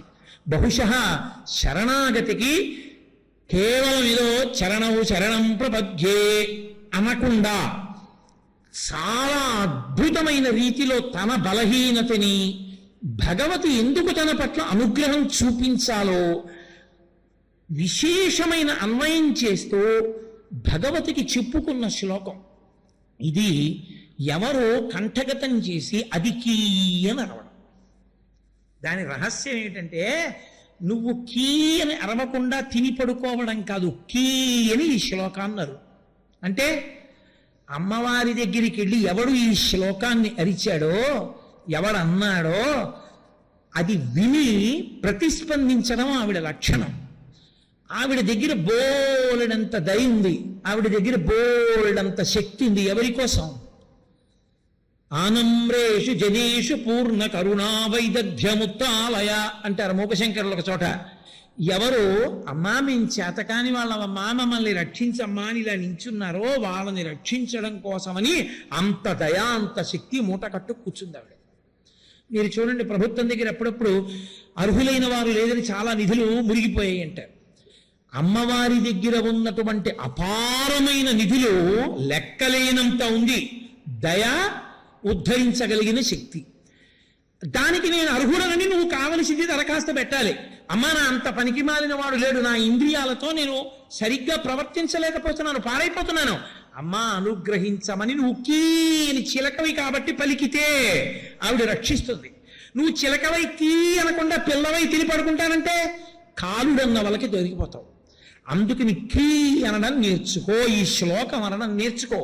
ఈ శ్లోకం ఏ అమ్మవారి దేవాలయం దగ్గరికి వెళ్ళినా ఒక్కసారి చదువుకుంటే ఎప్పుడో అప్పుడు అమ్మవారు కృపాజాలే పాలేక్షణ మహిషి కామాక్షి రభస, అమ్మ ఆలస్యం చేయకుండా వెయ్యమ్మ వల అంటే తన దయా అన్న వల వేసి పట్టుకుని తన పాద పంజరమునందు పెట్టుకుని రక్షిస్తుంది.